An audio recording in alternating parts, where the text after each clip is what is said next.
예, 구체적인 예를 보시면은요. 결국은 뭐 일부 청구 문제하고 상계 문제예요. 자, 보시면은요. 우리가 전에 봤던 예들이 쭉 나와요. 다 자세히 나오는 거예요. 자, 첫 번째요. 반가로 이래요. 원칙부터 나오죠? 전부 승소한 당사자 박스 치시고요. 원칙 동그라미요. 불복의 이익이 없다 그랬고요. 그 밑에는 뭐 그냥 그 풀어 쓴 거고요. 반가로 2예요. 거기서부터 이제 이해가 나오죠? 전부 승소한 원고가 그까지 원칙이에요. 그러니까 두 줄까지요. 반가로 이 두 줄까지가 원칙인데요. 전부 승소한 원고가 소변경 박스요. 청구 취지 확장 박스요. 을 위해서 상소하거나 전부 승소한 피고가 반소 박스요. 를 위해서 상소하는 것은 허용되지 않는다. 그까지가 원칙이고요. 다만 예외적으로 예외 동그라미요. 기판력을 받게 되기 때문에 실질적 불복속 도입하는 거죠. 뒤에 별도의 소송을 제기 박스요. 할 수 없게 될 경우에는 실질적 불복설 박스요. A 극하여 전부 승소한 원고라도 소변경 또는 청구 취지 확장 박스요. 을 위한 상소 이익을 인정해야 한다 그랬고요. 각주 보시면은요.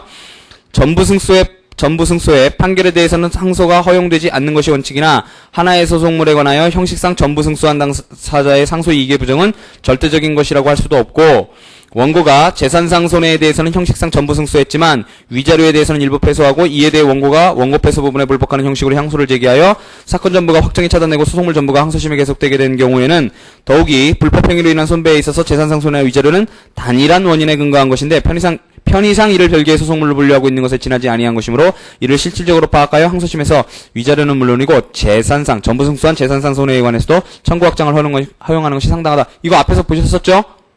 앞에서 보셨던 거예요. 그러니까 소송물 3분 손해 3분설에 의하면 손해 3개설에 의하면 안 되는 거예요, 원래. 그쵸? 안 되는 건데 그거를 갖다가 완화시켜 줬다는 거고요. 그때 소송물 이론 하면서 나왔던 거예요. 그래서 예를 들면 그리고 655페이지에 첫째 줄에요. 묵시적 일부 청구 박스 치시고요. 그때는 별소 제기가 안 되잖아요. 그래서 그 줄 끝에 잔부 청구를 하기 위한 항소 인정하고요. 또 하나의 예가요. 청구 이의에서 박스 치시고요. 밑에 줄에 다른 이의 사유를 추가하기 위한 항소의 경우도 같다 그랬고요. 중요한 건 묵시적 일부 청구고요. 그 다음에 그건 뭐 청구 이의소는 집행법상의 문제니까요. 3번에요. 승소한 당사자는요. 판결 이유 중 판단 거기다 박스 치시고요. 자, 원래 주문에 불복하는 거죠. 주문에 불복하는 거란 말이에요. 주문하고 신청하고 비교한다고 그랬잖아요. 그러니까 주문 불복인데 판결 이유 중 판단 박스 치시고 불만이 있어도 상소 이익이 없는 게 원칙이란 말이죠. 그 이유는 기판력은 주문의 판단에 대해서만 생기기 때문에 어떠한 이유로 승소해도 승소 법률과는 차이가 없기 때문 그랬고요. 하지만 거기서 세 줄 내려오시면 끝에요. 다만 예비적 상계항변 박스 치시고요. 예비적 상계항변 박스 치시고요. 그것이 이유 있다 하여 승소한 피고는 판결 이유 중에 판단되죠. 원고의 소구 채권의 부존재를 이유로 승소한 것보다 결과적으로 불이익이 되기 때문에 상소의 이익이 있다라는 거예요. 판결 이유 중 판단에 대해서도 불복이 된다는 거죠. 왜요? 기판력이 거기 발생하잖아요. 그죠? 그래서 그런 거죠. 그런 얘기는 뭐예요? 나중에 그 상계에 제공된 반대 채권을 벌써 제기 못한다는 거란 말이에요. 자, 그 다음에요. 청구권 경합과 상소의 이익. 근데 거기 소송물 이론이에요. 소송물 이론. 자, 불법행위에 기한 손해배상 청구를 하였음에도 불구하고 계약 불이행에 인용한 경우 거기가 문제고요. 그 밑에 줄에 구의이론, 상소이익 긍정 그랬고요. 신이론 밑에 줄에요. 밑에 줄에 이유 중 판단에 대한 불복, 이익 부정 이렇게 된다는 거예요. 청구 문제가 아니니까요. 공격 방법에 관한 문제니까요. 그 다음에요. 4번에요. 청구를 일부 인용, 일부 기각 박스 치시고요. 일부 인용하고 일부 기각 박스 치시고요. 이번엔 그게 문제예요. 한 판결에 대해서는 원피고 모두 상소할 수 있겠죠. 인용한 부분에 대해서는 피고가, 기각한 부분에 대해서는 원고가 상소이익을 갖잖아요. 그죠? 그러니까 둘 다 할 수 있는데 자, 예비적 병합 청구 거기다 박스 치시고요. 에서 주의적 청구 기각, 예비적 청구 인용한 경우에 원고는 주의적 청구 기각에 대해서, 피고는 예비적 청구 인용에 대해서 각기 상소 이익 있다 이렇게 되는 거고요. 그 다음 예비적 공동소송 박스 치시고요. 주의적 피고에 대해서는 청구 기각, 예비적 피고에 대해서 청구 인용 역시 마찬가지죠. 밑에 줄에 각기 상소 이익 있다 이렇게 되는 거고요. 그러니까 일부 인용, 일부 기각 그 문제로 보는 거고요.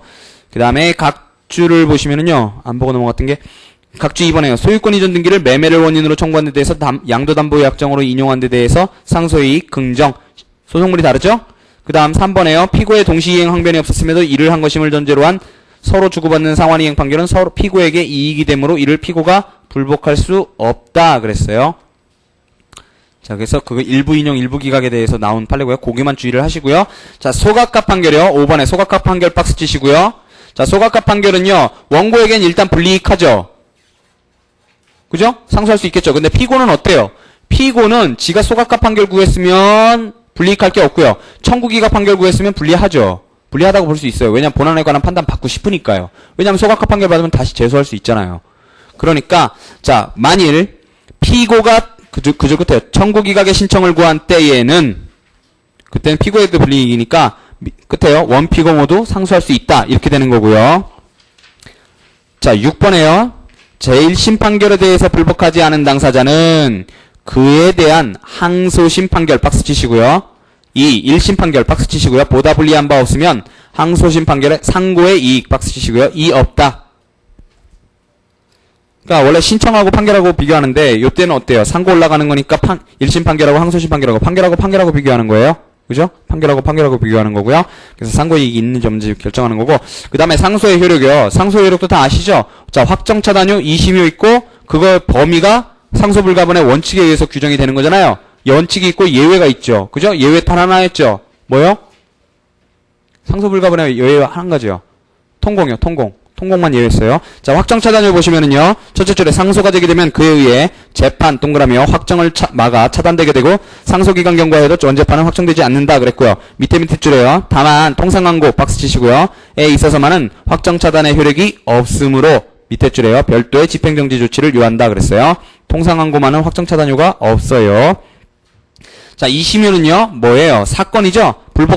불복의 대상이 된 재판의 대상인 사건. 그게 2심의 대상이 되는 거예요. 그죠? 그래서 첫째 줄에요. 상소가 되게 되면 그 소송사건 전체 박스 치시고요. 원법원을 떠나 상소심으로 이전하여 계속되게 된다. 그랬고요. 밑에 줄 끝에요. 사건의 소송 기록도 밑에 줄에요. 2주 이내 상소심 법원에 송부된다. 그랬고요. 자, 2번에요. 자, 하급심에서 재판한 부분 박스 치시고요. 재판한 부분에 한해 2심의 효력이 생긴다. 그죠? 그래서요. 밑에 줄에 재판 일부 누락 박스 치시고요. 한때는 어때요? 대상으로 한 것만 올라가는 거잖아요. 그죠? 재판의 대상이 아니었던 건 하여튼 일부 판결이 불허되는 경우로 하면 몰라도 일부 판결이 허용되는 경우는 안 올라가요. 그죠? 원심법원에 자, 밑에 고줄에요. 하급심에 계속 그랬고요. 밑에 줄에 판례 동그라미요. 중간에 판례 동그라미. 사망한 자를 당사자를 제소했다가 제1심에서 그 상속인들로 당사자 표시 정정을 하면서 공동상속인 중 일부를 누락한 경우에는 누락된 상속인의 소송관계는 2심되지 않고 여전히 제1심에 계속되어 있다. 그죠? 당연승계 긍정서력. 그 다음에 각주 2번에요. 대법원의 환송 판결에 의한 2심의 효력은 원심의 기록성부에 의해 생기는 것이 아니라 선고에 의해서 생긴다. 이건 환송 판결 특이한 점이죠.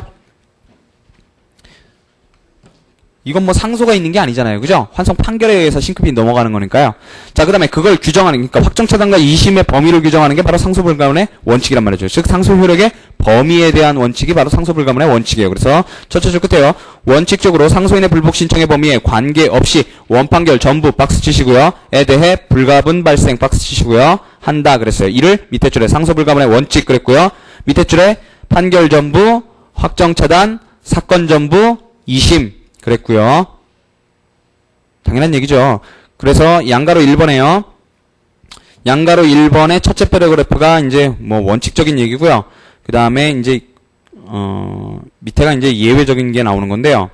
자, 첫 번째 줄 보시면요. 여러 개의 청구에 대해 하나의 전부 판결 박스 치시고요. 청구병합이죠. 하나의 전부 판결을 한 경우에 그중 한 청구에 대해 불복 상소를 해도 다른 청구에 대해 항소의 효력이 미치죠. 그 다음에 거기서 네 줄 내려가시면은요. 중간에 이 점은 한 개 청구에 한 개 판결의 일부 패소 부분에 불복 항소한 경우도 같다 그랬고요. 밑에 줄 끝에요. 2심의 효력이 생기며 단지 이는 심판의 범위에 포함되지 않을 뿐이다 그랬어요. 무슨 얘기인지 아시겠죠? 심판 범위하고 2심 범위는 다른 거잖아요. 그죠? 주관적으로 합의락정 소송 빼놓고는 심판 범위하고 2심 범위하고 달라지잖아요. 불복 범위만 심판 범위란 말이에요. 자, 그래서 밑에 줄에요. 예외적으로 청구의 일부에 대해 예외 동그라미 치시고요. 예외적으로 청구의 일부에 대해 불상소합이나 항소권, 부대 항소권의 포기의 경우에는 그 부분만이 가분적으로 확정된다 그랬어요. 그러니까 분리 확정되는 경우가 요런 때도 분리 확정되는 경우가 생긴단 말이죠. 자, 그 다음에요. 점 2에 통상공동소송 박스 치시고요. 밑에 줄에 공동소송인 독립의 원칙 박스 치시고요. 때문에 밑에 줄에 그 부분은 확정된다. 무슨 얘기인지 아시죠? 이렇게만 줄을 치셔도요. 그 다음에요. 내려가셔서요. 맨 밑에서 셋째 줄에요. 필수적 공동성, 예비적 선택적 공동성, 독립당사자가 박수 치시고요.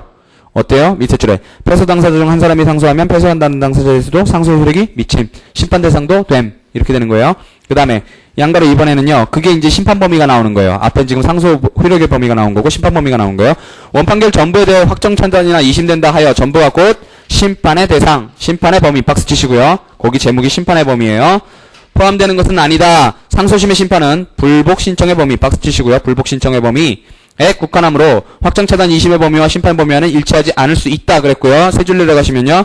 주의적 청구를 인용한 제1심 판결을 취소하고 주의적 청구를 배척할 때에는 예비적 청구에 관해 심판해야 된다. 이것도 다 보신 거고요. 다 반복이에요. 양가로 3번에요. 첫째 줄 끝에요. 항소인은 항소심 변론 종결 시까지 어느 때나 항소 취지를 확장할 수 있으며 왜요? 2심 되어 있으니까 잠재적 심판 대상으로 되어 있으니까요. 밑에 줄 끝에요. 또 피항소인도 부대항소 신청을 할 수 있다. 그렇죠? 변론 종결 시까지요. 그래서 늘려놓을 수 있죠. 심판 대상을. 그 때문에 항소 일부 취하가 허용되지 않는다. 우리 앞에서 봤었죠? 요 점 주의하셔야 돼요. 요런 것 때문에 항소 일부 취하가 허용이 안 되는 거예요. 해도 의미가 없기 때문에. 자, 상소 제한은 보실 필요가 없고요. 우리 법제에서요. 거기 뭐 미국, 독일, 일본 이런 얘기 나오는데 이거 보실 거예요? 안 보실 거잖아요. 그죠? 우리 법제에서요. 자, 맨 밑에서 넷째 줄이요. 첫째 패러그래프 끝나는 부분이요. 1994년에 상고심 절차에 관한 특례법을 새로 제정하여 남상고 제한의 명분하에 심리 불속행제도 박수 치시고요. 라는 형태로 사실상 허가상고제를 부활시켰다. 그 정도만 줄을 쳐주시면 돼요. 다시 또 심리 불속행제도 상고 가면 나와요. 자, 현행법상의 상소 제한 그래가지고요. 자, 첫 점이래는요. 통상상고사건 박수 치시고요. 통상상고사건 상고이유를 내세워도 구주장이 중대한 법령 위반에 관한 사항 등을 포함하고 있지 않을 때 밑에 줄에요. 상고 기각 판결 이게 심리 불속행위고요. 그 다음 점이에요. 소액사건 박수 치시고요. 여기는 하위법규의 상위법규의 위반 여부에 관한 부당한 판단 대원 판례를 위반한 판단에 관한 하나여 상고 그랬고요. 점 3 가압류가처분은 무시하시고요. 통상상고하고 통상사건하고 소액사건하고 달리 취급한다는 거예요. 소액사건 더 적잖아요. 그죠? 여러분들 헌법 공부하실 때 보셨던 거예요. 헌법 공부할 때요. 요거 뭐, 위헌이다 그래가지고 위헌 심판 제청됐었잖아요. 그죠? 근데 우리 헌법재판소가 합헌이라고 그랬단 말이에요. 그죠? 이게 입법 정책의 문제라고 그랬고요. 자, 2장 항소가 나와요. 그 반복이에요. 제1절 총설은요. 항소의 의. 그래가지고 첫 번째요. 항소라 함은 지방법원이나 시군법원의 단독판사 또는 지방법원 합의부가 한 1심의 종국 판결에 대해 다시 유리한 판결을 구하기 위해 가장 가까운 상급법원에 하는 불복신청이다 그랬고요. 밑에 줄에요. 제1심 판결의 취소 변경을 구하는 불복신청이고요. 밑에 줄에 심리의 계속을 구하는 것 그랬어요. 새로운 소재기가 아니라는 거 심리의 계속을 구하는 것 그랬고요. 자, 두 번째 패러그래프 첫째 줄에요. 불복신청 이유 박수 치시고요. 에 대해서는 무제한이기 때문에 상고하고 다른 점이죠. 사실 인정 부당은 물론 법령 위반도 항소 이유로 된다 그랬고요. 자, 상고는 어땠어요? 일반적 상고 이유하고 즉 상대적 상고 이유하고 절대적 상고 이유 있었잖아요. 절대적 상고 이유 빼놓고 일반적 상고 이유는 어땠어요? 판결에 영향을 미치는 어떤 법령 위반들이 문제된단 말이에요. 그죠? 법령 해석 적용의 통일을 위해서 있는 게 상고심인데 그게 원칙적이란 말이죠. 그래서 사실 인정 갖고 못 다투는데 항소심은 그게 아니죠. 제한이 없는 거죠. 자, 항소심의 구조는요.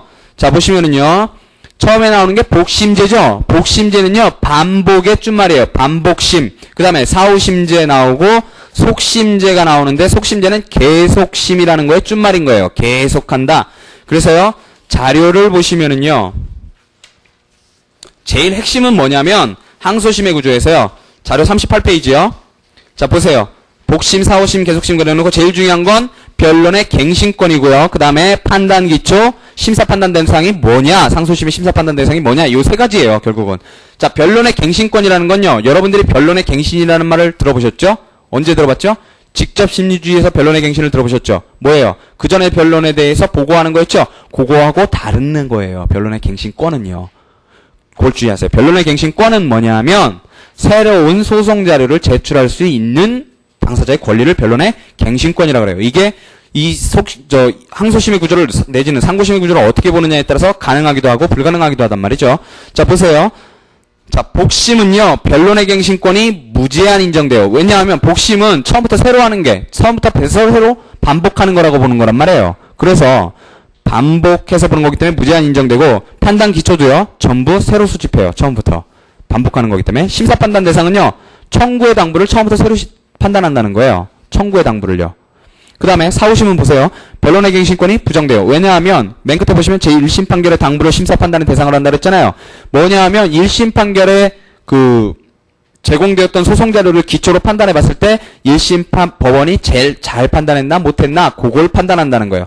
1심 판결 당부만 판단한다는 거기 때문에 변론의 갱신권은 부정하고 판단 기초도 1심 수집 자료에 한해요. 그 절충적인 게 바로 속심이에요. 속심이요. 우리가 지금 속심제를 취하고 있는데 변론의 갱신권은 제한적으로나마 인정이 되고요. 그러니까 무제한 인정되는 것도 아니고 부정되는 것도 아니고 제한적으로 인정되고요. 자, 그 다음에 판단 기초는요. 물론 1심 자료 거를 그대로 계속하기 때문에 하고요. 거기다가 새로 수집하는 것도 허용이 되고요. 그 다음에 물론 이제 제한적으로 인정되는 측면이 있는 거죠. 새로 수집하는 거는요. 그 다음에 심사 판단의 대상도요. 자, 4, 5심처럼 1심 판결의 당부를 원칙적으로 심사 판단의 대상으로 해요. 그래서 항소 인용, 항소 기각 이렇게 나가죠. 원판결 맞다, 원판결 취소 이렇게 나간단 말이에요. 그런 다음에 청구에 대해서 다시 답변을 하죠. 항소 인용할 경우에는요.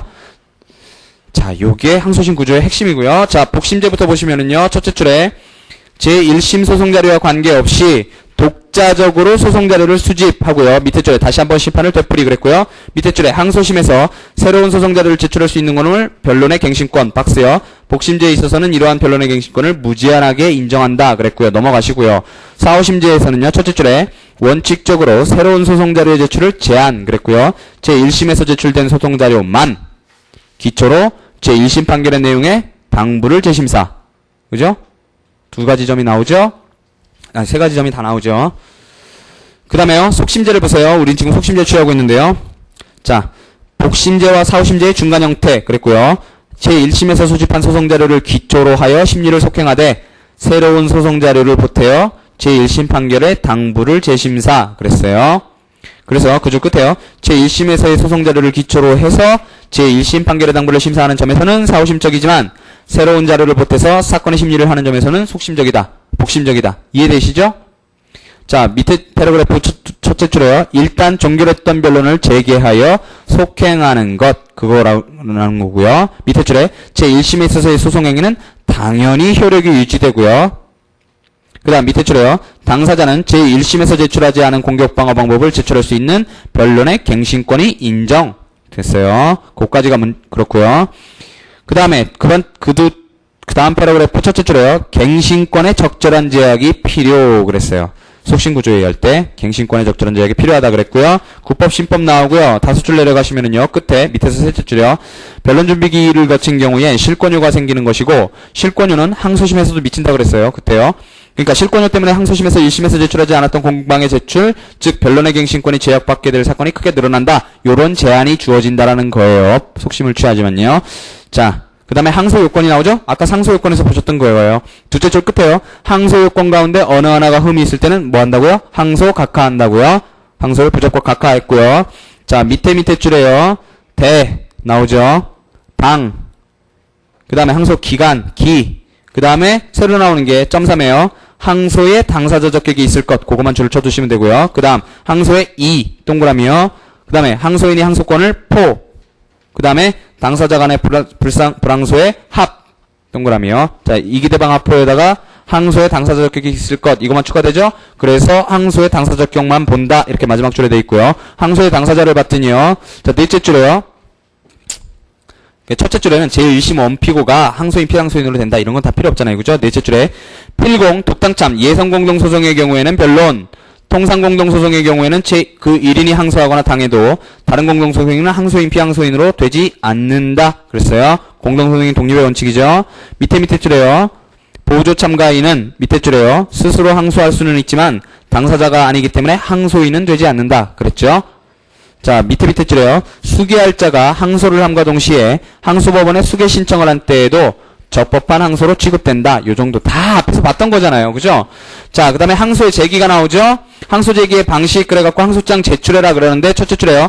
항소 제기는 원심인 제1심 법원에 항소장을 제출해야 할 것을 요한다 그랬고요. 그 줄 끝에요. 원심 법원 이외의 법원에 항소장이 제출되었을 때는 밑에 줄에요. 34조에 의해 원심 법원으로 이송하자 그랬고요.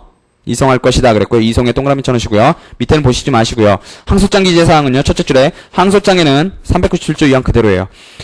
당사자와 법정대리인 이외에 제1심 판결의 표시와 그 판결에 대한 항소 취지를 반드시 기재해라. 그랬어요. 왜? 어떤 판결에 대해서 왜 항소하는지 그걸 반드시 기재하라는 거고요. 그 다음에요. 그러니까 항소 취지는 그거죠. 뭐 어떤 판결을 구하는지, 그러니까 뭐에 불복하는지 그 취지를 쓰라는 거고요. 705페이지에서 첫째 줄에요. 항소심에서 심판의 범위를 정하게 될 불복의 범위와 이유 기재 박스 치시고요. 불복의 범위와 이유 기재는요. 임의적이고요. 그 기재가 있으면 준비 서면을 겸하게 된다 그랬고요. 그래서 그 줄 끝에요. 불복의 범위 정도는 항소심 변론 종결 시까지 서면 또는 말로 제1심 판결의 변경을 구하는 한도를 명확히 하면 된다 그랬어요. 그죠? 늘리고 줄이고 변종 시까지 다 된다 그랬어요. 자, 그 다음에 재판장의 항소장 심사권 이게 나오죠? 그래서 둘째 줄에요. 먼저 원심 재판장이 심사해요. 자, 원법원 제출주의를 취하니까 원심 재판장이 먼저 판단을 해요. 그 원심 재판장이 판단하는 것과 그 다음에 그게 문제가 없다라고 생각해서 올렸을 때 상소심 재판장이 또 판단을 한단 말이죠. 거의 일치하게 판단을 해요. 자, 먼저 원심 재판장이 심사하고 항소 기록이 항소심으로 송부된 다음에는 항소심 재판장에 의해 다시 심사된다. 거기만 줄을 쳐주시고요. 자, 양가로 1번에 원심 재판장에 의해 심사 그러는데 뭘 심사하느냐 그랬더니 점이래. 둘째 줄에요. 항소장의 필요적 기재사항 소장처럼 생각하시면 돼요. 필요적 기재사항 기재. 그 다음에 점이에요. 소정 인지 동그라미요가 첩 납부. 그 다음에 밑에 줄에 어떻게 한다고요? 보정명령. 소장 생각하시면 돼요. 밑에 줄 중간에요. 명령으로 항소장 각하. 소장 각하 명령 생각나시죠? 그 다음 점 3에요. 항소기간의 도과. 요게 소하고 틀린 점이죠. 근데 뭐 소재기 할 때도 제소기간이라는 게 있잖아요. 어떤 소에는요. 그런 것처럼 항소기간의 도과 박스 치시고요. 그때도 그 줄 끝에요. 항소장 각하 명령 나간다는 거고요. 도가 있을 때. 그 다음에 밑에 줄에요. 즉시항고. 항소장 각하 명령에 대한 즉시항고요. 그 다음 밑에 줄에 이 경우의 항고는 성질상 최초의 항고 박스 치시고요. 최초의 항고라고 할 것이므로 항고법원은 제2심법원이고 제3심인 대법원이라고 볼 것이 아니다. 그랬어요. 원심재판장이 심사할 때예요. 지금. 그 다음 양가로이에요. 항소심 재판장의 심사. 항소장이 항소기록과 더불어 항소심으로 송부되면 항소심 재판장은 항소장을 다시 심사한다. 거기 줄을 쳐주시면 되고요. 넘어가시면은요. 똑같은 얘기 나와요. 둘째 줄에 보정명령, 밑에 줄에 항소장 각하 명령, 그 다음에 그 줄에 항소기간 도가 똑같다는 거고요. 밑에 줄에 즉시항고 똑같죠? 자, 항소제기의 효력 뭐요? 확정차단 2심이요. 아예 생략해버렸죠? 그 다음에 항소취하. 항소취하는 주의를 하셔야 돼요. 뭐 그렇게 어려운 건 없는데 좀 주의를 하셔야 돼요. 자, 항소취하는요. 첫째 줄에 의의는요. 항소취하라 함은 항소의 신청을 철회하는 소송행위고요. 밑에 줄의 끝에요. 항소취하는 항소법원에 대한 의사표시고요. 소취하처럼 생각하시면 되죠. 자, 소취하처럼 생각하시되 소취하고 구별하는 게 그게 핵심이에요. 결국은. 자, 항소취하 요건은요. 첫째, 양가로 1에는요. 시기가 나오는데 항소 제기 후 항소심 종국 판결 선고 전 거기다 박스 치시고요. 항소 제기 후 항소심 종국 판결 선고 전까지 할 수 있다는 거고요. 각 줄을 2번을 보시면은요. 항소심의 종국 판결이 선고된 뒤라도 그 판결이 상고심에서 파기환송되면 새로운 종국 판결이 있기까지 항소인은 항소를 취할 수 있다. 당연하겠죠? 자, 올라갔다가 내려오면 또 항소 취할 수 있다는 거예요. 자, 그 다음에요. 밑에 줄 끝에요. 항소심의 판결 선고 후에는 항소 취하를 허용하지 않는다. 그랬고요. 그 다음에 양가로 2번에는요. 항소 불가분의 원칙 박스 치시고요. 밑에 줄에요. 항소의 일부 취하는 허용되지 않는다. 그랬고요. 일부 취하에 박스 쳐놓으시고요. 다 본 얘기예요. 앞에. 자, 그거를 이제 나눠서 서술해요. 양가로 3에요. 통상 공동소송 박스요. 공동소송인 1인에 또는 1인에 대한 항소를 취하 가능하죠? 밑에 줄에요. 필수적 공동소송 박스요. 공동소송인 전원으로부터 또는 전원에 대해 항소 취하 똑같죠? 자, 그 다음 보조참가의 경우 박스 치시고요. 밑에 줄에 피참가인이 제기한 항소를 취하할 수는 없지만 누가요? 보조참가인이요. 보조참가인이 항소를 제기하면 밑에 줄에요. 피참가인의 동의가 있으면 보조참가인도 항소를 취할 수 있다. 그랬어요. 종속적이죠? 지위가요. 자, 그 다음에 독립당사 참가 박스 치시고요. 그 줄에요. 독립당사 참가에 있어서 패소한 원고 및 참가인 모두가 항소를 제기했다가 그중 원고만이 항소 취하를 해도 원고는 항소심 당사자로 남죠? 단순한 상소심 당사자처럼 되는 거죠. 원피고 참가인 간의 세 개의 청구가 항소심의 심판 대상이 된다. 그런 거죠. 그러니까 의미 없다라는 거고요. 맨 밑에 줄에요. 예비적 선택적 공동소송 박스요. 경우도 같이 해석 그랬고요. 다 나오죠. 종합적으로 나오는 거예요. 종합적으로 비교하면서. 양가로 사회는요. 동의가 나오는데요. 밑에 줄에 어느 때나 상대방의 동의가 필요 없다. 그랬어요. 소취하고 다르죠? 어느 때나 상대방 동의가 필요 없다 그랬고요. 양가로 5번에는요. 소송행위라는 게 나오는 거예요. 첫째 줄 끝에요. 소송행위 일반의 유효요건 박스 치시고요. 자, 밑에 줄에요. 조건 동그라미요. 붙일 수 없으며 거기 또 붙어요. 마지막까지 문제 표시하시고요. 그 부분을 묶으셔서 옆에 재심규정 유추설 이렇게 쓰세요. 자, 소취하도 마찬가지고 항소취하도 결국은 민법규정 유추설, 재심규정 유추설 문제 되는 거예요. 자, 첫째 줄에요. 차고 사기 강박과 같은 외부에서 용이하게 할 수 없는 행위자의 의사하자를 이유로 행위의 무효 취소를 주장할 수는 없다. 그죠? 의사하자 고려설 비판하는 거죠. 민법규정 취소요. 그러나 형사상 처벌을 받을 다른 사람의 행위에 의해 항소가 취하되었을 때는 451조 1항 5호 재심사유에 관한 규정을 유치해서 항소취하의 취소가 허용되면 소취와 마찬가지다. 그랬고요. 그 다음 항소취하 방식은요. 첫째 줄에 항소취하 방식에 관해서는 소취하에 관한 266조 규정이 준용된다. 그랬고요. 서면 취하 시에 취하의 효력이 생기는 것은 취하서가 항소법원에 제출된 때. 그랬고요. 제출될 때요. 제출될 때 효과가 생긴다고 그랬고요. 그 다음 항소취하 효과는요. 자, 소취하 효과는 어땠어요? 소송 계속이 소극적으로 소멸하죠? 항소취하는요. 원판결이 확정되죠. 항소만 없었던 게 되니까요. 그걸 주의하시면 돼요. 첫째 줄에요. 항소취하에 의해 항소는 소극적으로 효력을 잃게 되고 항소심 절차는 종료. 항소, 효력, 절차, 종료 이렇게 되고요. 밑에 줄에 원판결에 영향을 미치지 않으며 그에 의해 원판결은 확정 박스 치시고요. 된다. 그랬고요. 슬래시 딱딱 끄시고요. 또 항소취하 후라도 상대방은 물론 항소인도 항소기간 만료 전이면 또다시 항소를 제기할 수 있어요. 요거 주의하세요. 감정이 안 맞죠? 근데 이래요. 기간 만료 전이면 다시 항소할 수 있어요. 할 수 있다 그랬고요. 그게 그 줄 끝에요. 항소권 포기와의 차이라는 거예요. 그 다음 밑에 줄에요. 항소심에서 소의 교환적 변경이 이루어진 뒤에 한 항소취하는 봤었죠? 대상이 없어져서 아무런 효력이 발생할 수 없다 그랬어요. 뭐요? 결합설이요. 자, 항소취하의 간주는요. 요거 뭐냐 하면 셋째 줄에요. 괄호 안에 쌍방당사자의 결석 268조 4항 거기만 팍 설쳐놓으세요. 자, 쌍방당사자 결석할 때 어떻게 해요? 소취하 간주되죠? 항소심에서 쌍방당사자 그렇게 결석하면은요. 항소취하가 간주돼요. 항소취하가. 그래서 그 앞에 항소취하가 있는 것으로 본다. 거기다가 한 박스 쳐놓으세요. 그 밑에 점이는 읽지 마시고요. 그 다음에 항소취하 합의, 소취하 합의 뭐예요? 또 항변권 발생설이죠? 그 얘기 나오는 거예요. 사법계약설. 자, 항소취하의 합의, 항소취하 계약은 소취하의 합의와 마찬가지로 밑에 줄에요. 사법계약설 박스요. 그 다음 밑에 줄 처음에요. 항소취하 계약의 주장 입증. 이게 뭐예요? 박스요. 항변이죠. 항변. 항소법원은 항소의 이익 박스요. 없다. 항소 각하. 항변권 발생설이라고 써놓으시고요. 새로운 거 있어요? 없죠? 새로운 거 별로 없어요. 우리 앞에서 다 봤던 거 그냥 종합적으로 상소와 관련해서 보는 거예요. 자, 그 다음에 부대항소는요. 부대항소는 주의를 하세요. 근데 어려운 건 없어요. 앞에서 다 본 거예요. 부대항소라 함은 항소를 당한 피항소인이 항소인의 항소에 의해 개시된 항소심 절차의 편승 동그라미요. 자기에게 유리하게 항소 심판의 범위 확장 박스요. 항소 심판의 범위를 확장시키는 신청이다. 그랬어요.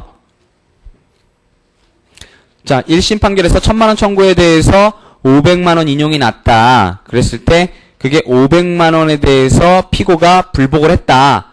그러면은 원고가 나중에 부대항소를 해서 나머지 500 부분에 대한 심판 범위를 확장시켜 줄 수 있는 거예요. 그죠? 그러니까 그때는 분리이익변경금지 원칙이 적용이 안 되겠죠. 그죠? 배제되는 효과가 나버린단 말이에요. 심판 범위가 불복 범위에 국한 안 되니까요. 부대항소 때문에요. 그게 부대항소의 주된 효과예요. 자, 제도의 취지는요. 거기서 하나, 둘, 셋, 네 줄 내려가시면요. 중간에 제도의 취지는 그랬고요. 밑에 줄에 무기평등의 원칙 박스 치시고요. 무슨 얘기예요? 항소인도 심판 범위 확장시킬 수 있고 그거에 무기평등으로서 부대항소의 심판 범위 확장시킬 수 있다는 거고요. 밑에 줄에 끝에요. 소송경제 도모 그랬고요. 그거만 박스 쳐놓으시면 되고요. 자, 양가로 2번에요. 요건 주의하셔야 돼요. 부대항소의 성질 박스 치시고요. 성질이 문제인데요. 점 1에 항소설 박스요. 점 2에 세 줄 내려가셔서 비항소설 박스요. 자, 부대항소의 성질에 대해서는요. 비항소설이 통설 판례예요. 이 실익은 뭐가 있냐면 항소에는 항소의 이익이 필요했잖아요. 그럼 전부 승소한 사람은 항소의 이익이 없어서 원래 항소 못하죠. 부대항소도 만약에 항소의 특수한 형태라고 본다면 항소라고 본다면 항소의 이익이 없으면 못하겠죠. 부대항소. 그죠? 하지만 이게 비항소라고 본다면 항소가 아니라고 본다면 가능하단 말이에요. 그 차이예요. 자, 항소설 박스 치셨죠?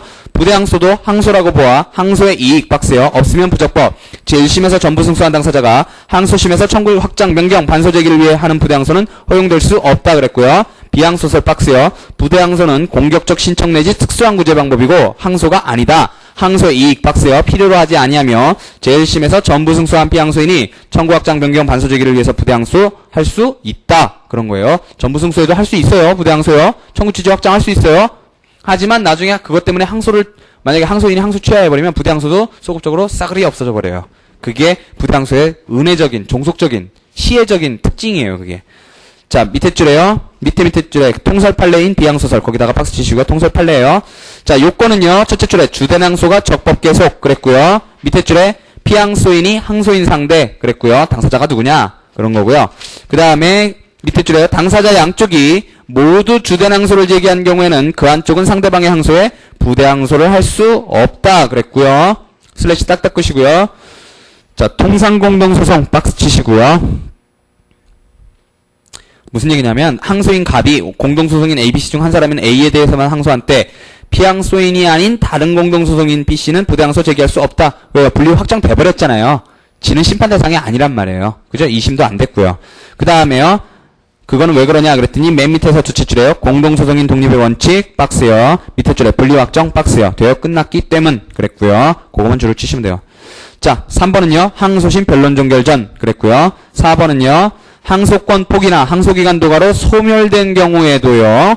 부대 항소는 제기할 수 있어요. 항소권 포기, 항소기간 도가 박스요.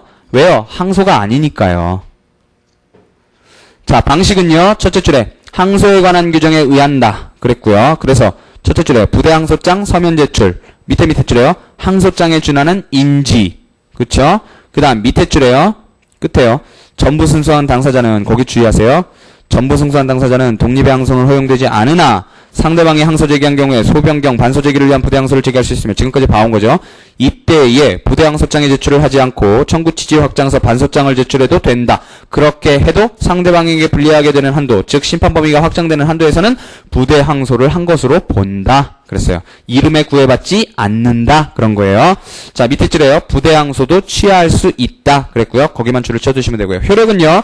제일 중요한 건 1번에 불이익 변경 금지 원칙에 배제되는 효과. 그게 제일 중요한 거고요. 그 다음에 2번에 부대 항소의 종속성이 나오죠. 자, 첫째 줄에요. 부대 항소에 의해 항소법원의 심판 범위가 확장되면 피항소인의 불복의 정당 여부도 심판되게 된다. 거기까지만 줄을 쳐두시면 되고요. 거기 예예요. 예. 그 다음 부대 항소의 종속성은요. 첫째 줄에 부대 항소는 상대방 항소에 의존하는 은혜적 동그라미요. 인 것이기 때문에 아까 편승한다 그랬죠. 주된 항소의 취하 또는 부적법 각하에 의해 효력을 잃게 돼요. 404조 본문이요. 그래서 이해가 나오고요. 네 줄 내려가시면요. 부대 항소인이 독립 동그라미요. 그 앞에 슬래시를 딱 닦으시고요. 만약에요. 여기 주의하세요. 부대 항소인이 독립하여 항소할 수 있는 기간 내, 그러니까 지항소 기간이죠. 지항소 기간 내에 제기한 부대 항소는 독립된 항소로 보기 때문에 항소 취하 각하에 의해 영향을 받지 않는다. 이를 독립부대 항소 그랬어요. 박스요. 왜요? 그냥 항소처럼 봐주면 되잖아요. 그죠? 독립부대 항소이고요. 밑에 줄에 물론 항소이익 갖춰야 된다. 그때는 이게 실질이 항소잖아요. 그죠? 지항소 기간 내에 부대 항소인 경우요. 그걸 독립부대 항소로 부른다는 거고요. 자, 항소심의 심리는요. 첫 번째 똑같죠? 뭐예요? 소장 적식, 소송 요건, 본안 이렇게 들어가잖아요. 여기도 마찬가지예요. 항소장이 알맞는 방식인가, 항소기간 지켜졌는가, 그게 하나 더 붙는 거죠. 그 다음에 항소가 적법한가, 그 다음에 불복이 이유 있는가 이렇게 되는 거죠. 그래서 앞에 건 봤으니까 맨 밑에 2, 3의 문제만 본다 그랬고요. 자, 항소의 적법성 심리 보시면은요. 둘째 줄에 항소의 적법 요건 뭐예요? 상소 요건이죠. 그거에 관하여 직권 조사해야겠죠. 그래서 밑에 줄에요. 흠을 보정할 수 없는 경우 보정불능이 먼저 나와요. 보정할 수 없는 경우면 변론 없이 판결로서 항소 각하할 수 있다 그랬고요.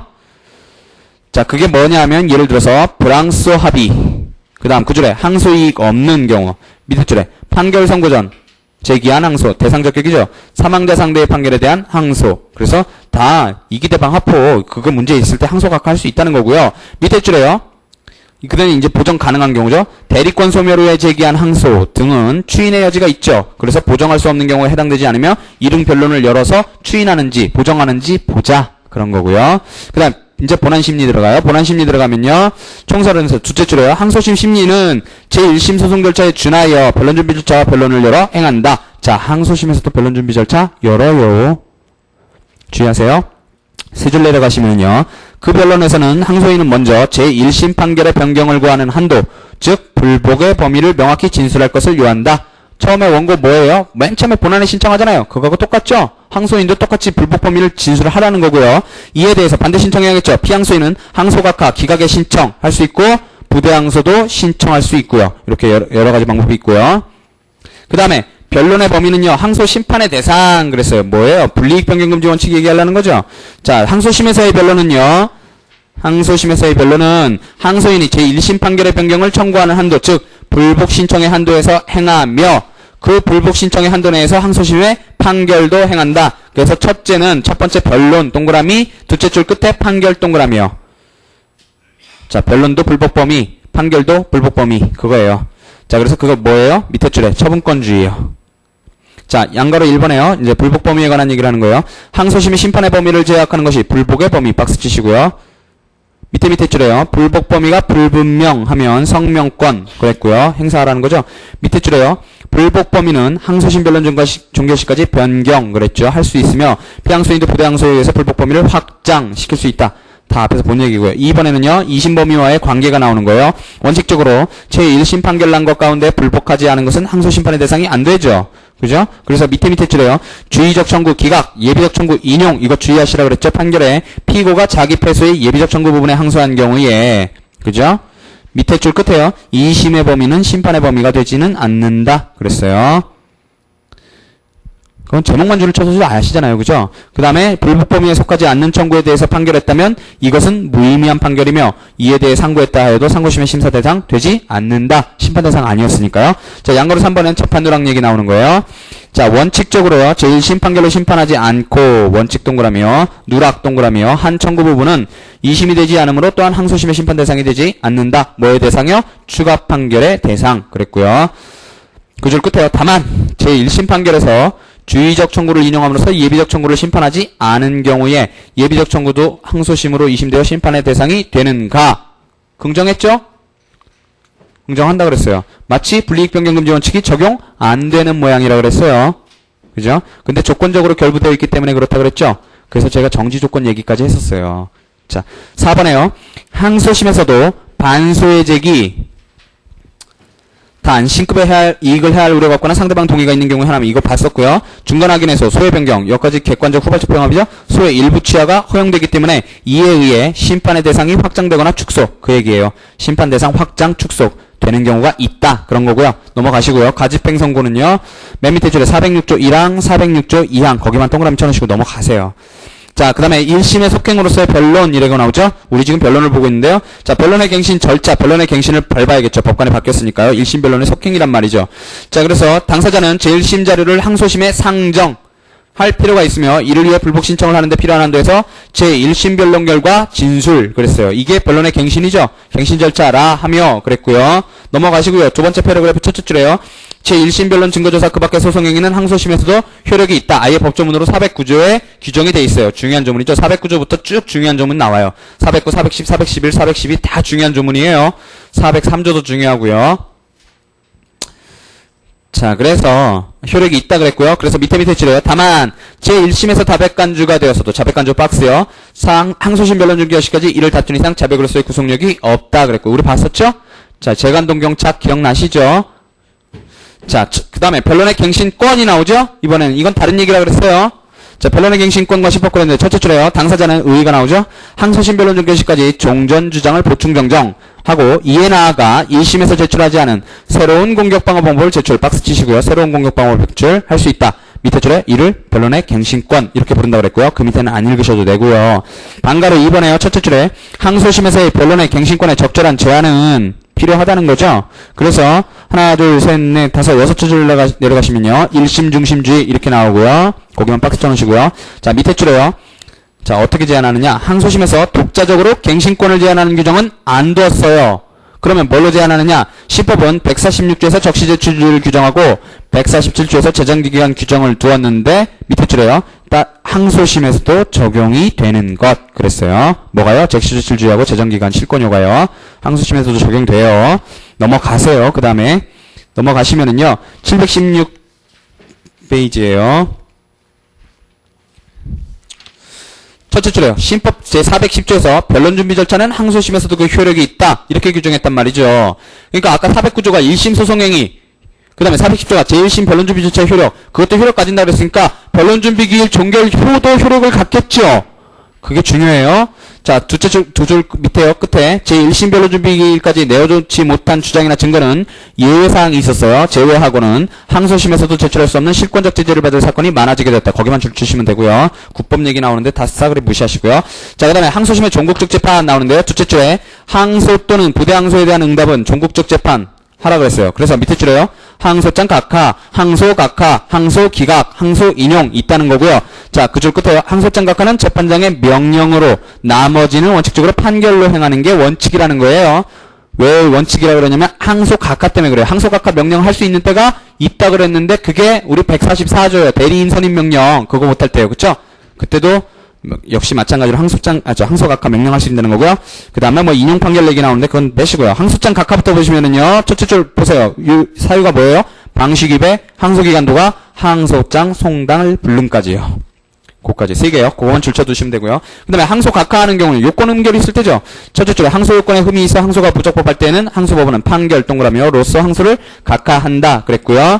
밑에 줄에 끝에요. 무변론으로 각하할 수 있다 그랬고요. 413조죠. 보정불능일 때요. 그 다음 그 줄 끝에요. 변론 무능력자에 대해 변호사 선임 명령 하면은요. 그 줄 끝에요. 판결하는 결정 동그라미요. 에 의한 항소 각하 할 수 있다. 144조 4하 동그라미요. 자, 그 다음에 항소 기각은요. 이제 본안에 관한 거는 항소 기각하고 항소 인용이 남았죠. 전국 판결 중에요. 자, 항소 기각은 원판결이 맞다라는 거고요. 결론적으로 맞다라는 게 항소 기각이고요. 이유가 틀렸어도 결론이 맞으면 맞다라고 항소 기각시켜주고요. 그 다음에 항소 인용은 원판결 틀리다라는 거예요. 불복 맞다라고 하는 거예요. 항소가 맞다. 항소를 인용해준다. 그런 거죠. 그 다음에 항소 인용한 다음에 답을 하는 게 3가지 형태가 있다고 그랬죠. 어떻게 했다고 그랬어요? 자판의 원칙, 그 다음에 소각화 판결 깼을 때는 필수적 환송 원칙, 그 다음에 전속관할 위반했을 때 이송. 이렇게 됐어요. 그죠? 3가지 있었어요. 자, 항소 기각 보시면은요. 첫째 줄에 항소가 이유 없어 원판결 유지 박스 치시고요. 원판결 유지하는 경우에는 항소법원은 판결에서 항소 기각을 한다 그랬고요. 양가로 1에 항소 기각은 제1심 판결이 결론이 맞거나 또는 그 이유는 부당하다고 해서도 다른 이유로 정당하다고 인정할 때 한다. 그랬어요. 주의하세요. 414조라 그랬고요. 이유가 부당해도 다른 이유로 결론이 정당하면 맞다 그래요. 자, 밑에 줄에요. 결론적으로 원판결의 주문과 일치한다고 판단되는 경우 그때 항소 기각한다는 거고요. 자, 2번에요. 주의하실 게 나와요. 다만 예비적 상계 항변 박스 치시고요. 상계는 항상 중요하죠. 에 의해 승소한 피고가 항소를 했을 때 항소법원에서 볼 때 상계 안 하고도 청구를 기각할 수 있다면 자, 어떻게 해요? 그냥 그래도 답은 같죠. 청구 기각이잖아요. 어차피.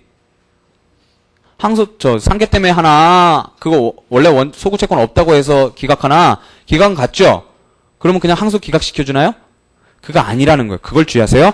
원판결을 취소하고 다시 청구 기각시켜준다는 거예요. 원판결 취소해요. 항소 인용해줘요. 그거를 주의하세요. 해야 된다. 왜요? 밑에 줄에 기판력이 생기기 때문에 그 줄 끝에요. 기판력의 객관적 범위가 달라지기 때문이라는 거예요. 요걸 주의하시면 되고요. 상계는 항상 특이하죠? 상계는 항상 특이해요.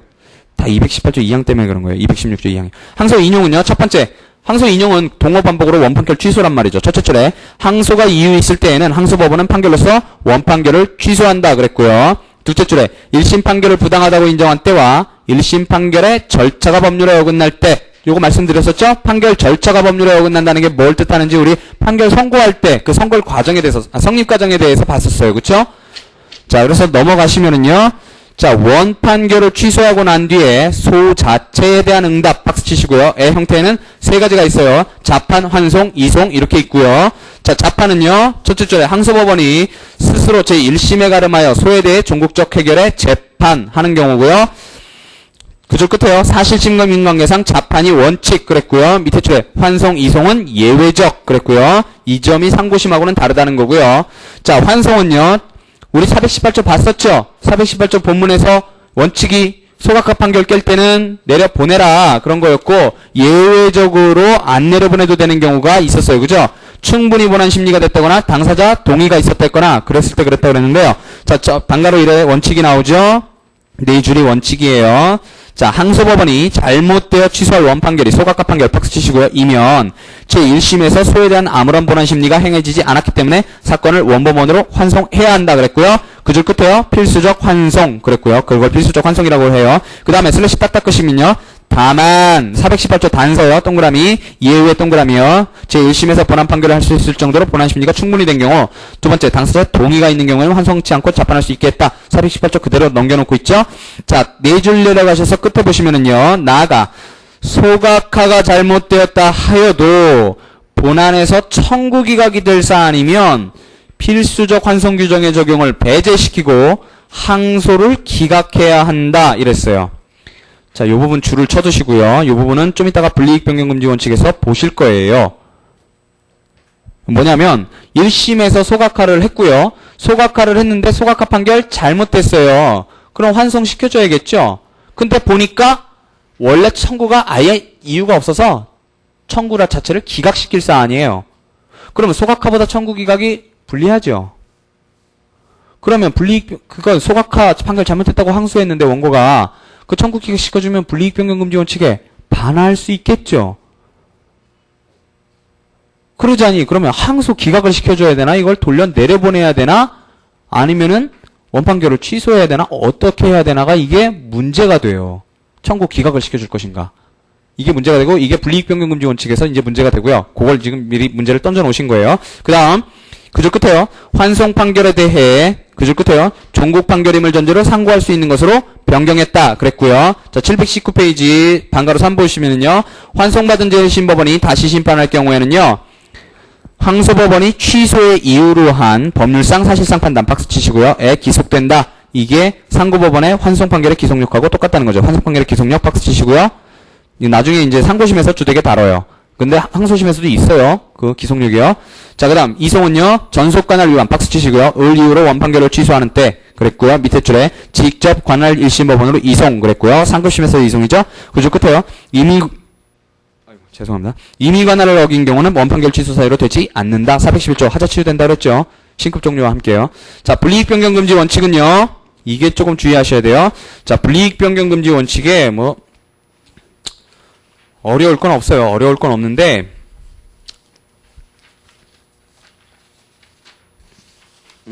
조금 주의를 하셔야 돼요. 주의를 하셔야 되는데 자, 좀 전에 말씀드렸던 거요. 좀 전에 말씀드렸던 거. 청구 기각할 것을 1심이 소각화 판결한 경우에 항소심이 어떤 판결을 해야 되는가라는 문제하고요.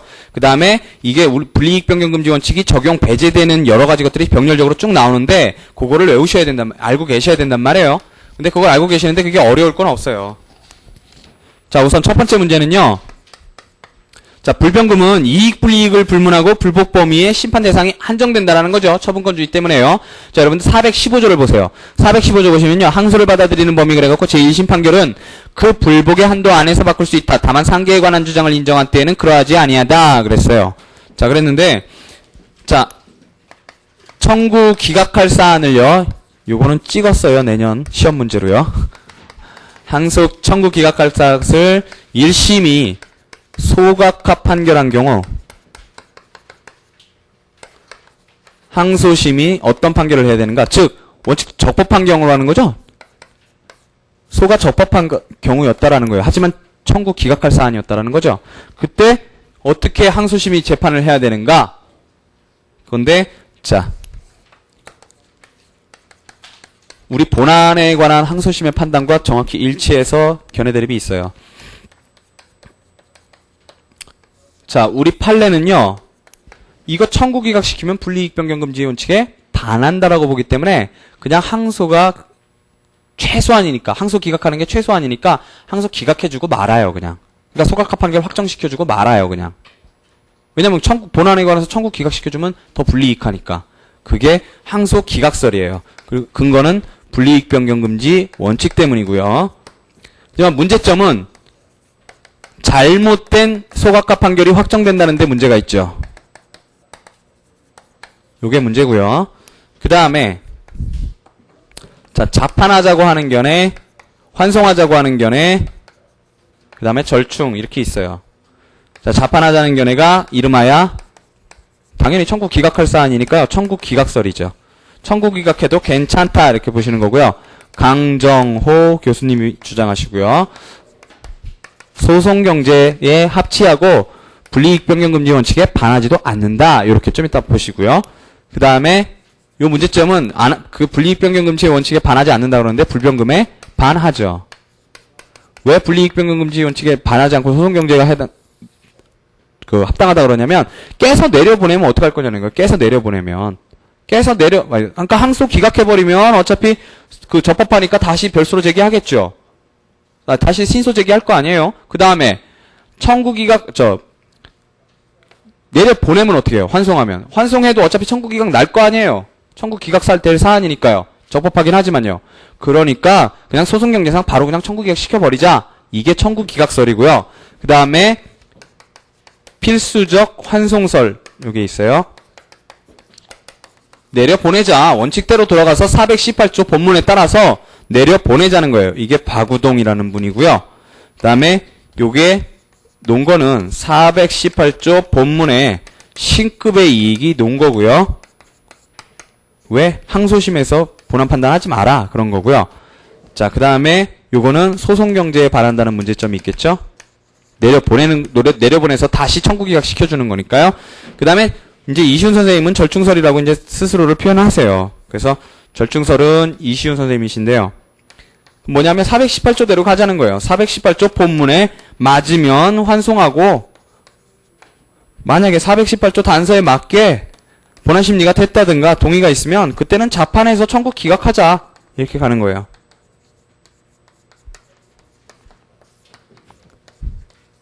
이건 어때요? 호문혁 선생님이 뭐라고 그러시냐면 실제로는 청구 기각설이네 이거예요.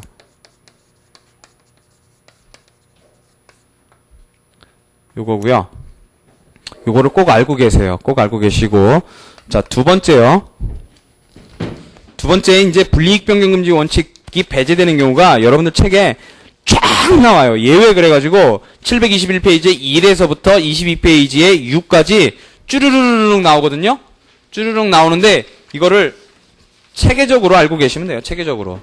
그러니까 물론 단순함기할 것도 있는데요. 자, 적용 배제되는 거는요. 우선 우리 개념상 한번 생각해봐요. 불이익변경금지 원칙은 처분권주의의 발현이라고 그랬어요. 그러니까 당사자의 처분이 적용되지 않는 사항이라면 당연히 불변금도 적용이 안 되겠죠. 법원의 직권인 부분들이요. 그렇죠? 그래서 처분권주의가 적용 배제되기 때문에 적용 배제되는 게 우선 직권 탐지 절차, 두 번째 직조사항인 소송요건 음결,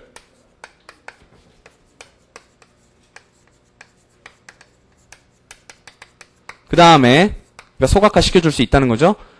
판결 절차 위법, 이것도 법원이 직권으로 알아서 할 문제고요. 그 다음에 네 번째로 직권적으로 부수적인 재판이 있죠. 직권적인 부수 재판들 뭐예요? 소송비용 가집행 선고요. 그 다음에 다섯 번째로 우리 형식적 형성소송, 이것도 처분권주의 배제됐었죠? 이것도 불변금 배제되고요. 그 다음에 두 번째, 우리 합의락정 필요성이 있을 때 불변금 배제됐었어요. 근데 여기 다 나오는 게 아니라 책에는 두 가지 예만 나와요. 예성공동하고 독당참하고요. 그 다음에 이제 기타가 나오는 게 첫 번째 415조 단서 때문에요. 아까 상계 얘기가 있었죠. 항소심에서 상계 항변을 하고 요거를 인정할 경우요. 요때 배제되고, 두 번째는 아까 뭐 개념상 당연한 건데요. 뭐 이걸 예외라고 부르기도 좀 그래요. 상대방이 항소하거나 부대항소한 경우. 그 다음에 이시훈 선생님이 마지막으로 뭐까지 얘기하시냐면 파기환송 전후 가네요. 그때도 불변금 적용 안 된다. 이렇게 해서 그냥 요거, 제일 중요한 건 요거하고 요거예요. 이거 외우는데 어려움이 없으시죠, 그러면?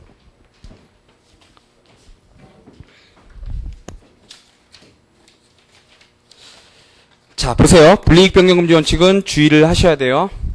근데 여러분들 중요한 건 다 알고 계세요, 사실은. 자, 첫째 줄에요. 항소심이 원판결을 취소하고 항소 인용함에 있어서 심판 범위와 관련하여 지켜야 할 준칙이 있는데 이를 불이익변경금지 원칙이라 그런다. 그렇고요. 언제요? 항소 인용함에 있어서 심판 범위와 관련한 거예요. 자, 밑에 줄에요. 항소법원으로서 1심 판결의 당부에 대한 심판은 항소 또는 부대항소한 당사자의 불복 신청의 범위에 한정되며 밑에 줄에요. 누구도 불복하지 않은 부분에 대해서는 불이익으로도 이익으로도 변경할 수 없음 그랬어요. 이게 불이익변경금지죠. 그래서 밑에 줄에요. 이익변경의 금지까지 포함한다 그랬고요. 자, 말은 불이익이지만 이익변경으로도 금지한다는 거고요. 원칙은요. 첫 번째 보시면은요. 첫째 줄에 항소인이 불복 신청 범위를 넘어서 1심 판결보다도 유리한 재판, 즉 이익변경 금지를 하는 거예요. 패소 판결 중 일부만 불복 상소한 경우 불복하지 않은 나머지 부분에서 문제된다 그랬고요. 그 부분을 유리하게 변경시켜 줄 수 없다는 거죠. 그 다음에요. 얘는 뭐 그냥 읽어보시면 아는 거예요. 줄도 치실 필요가 없고요. 720페이지에 2번에요. 이번엔 불이익이요.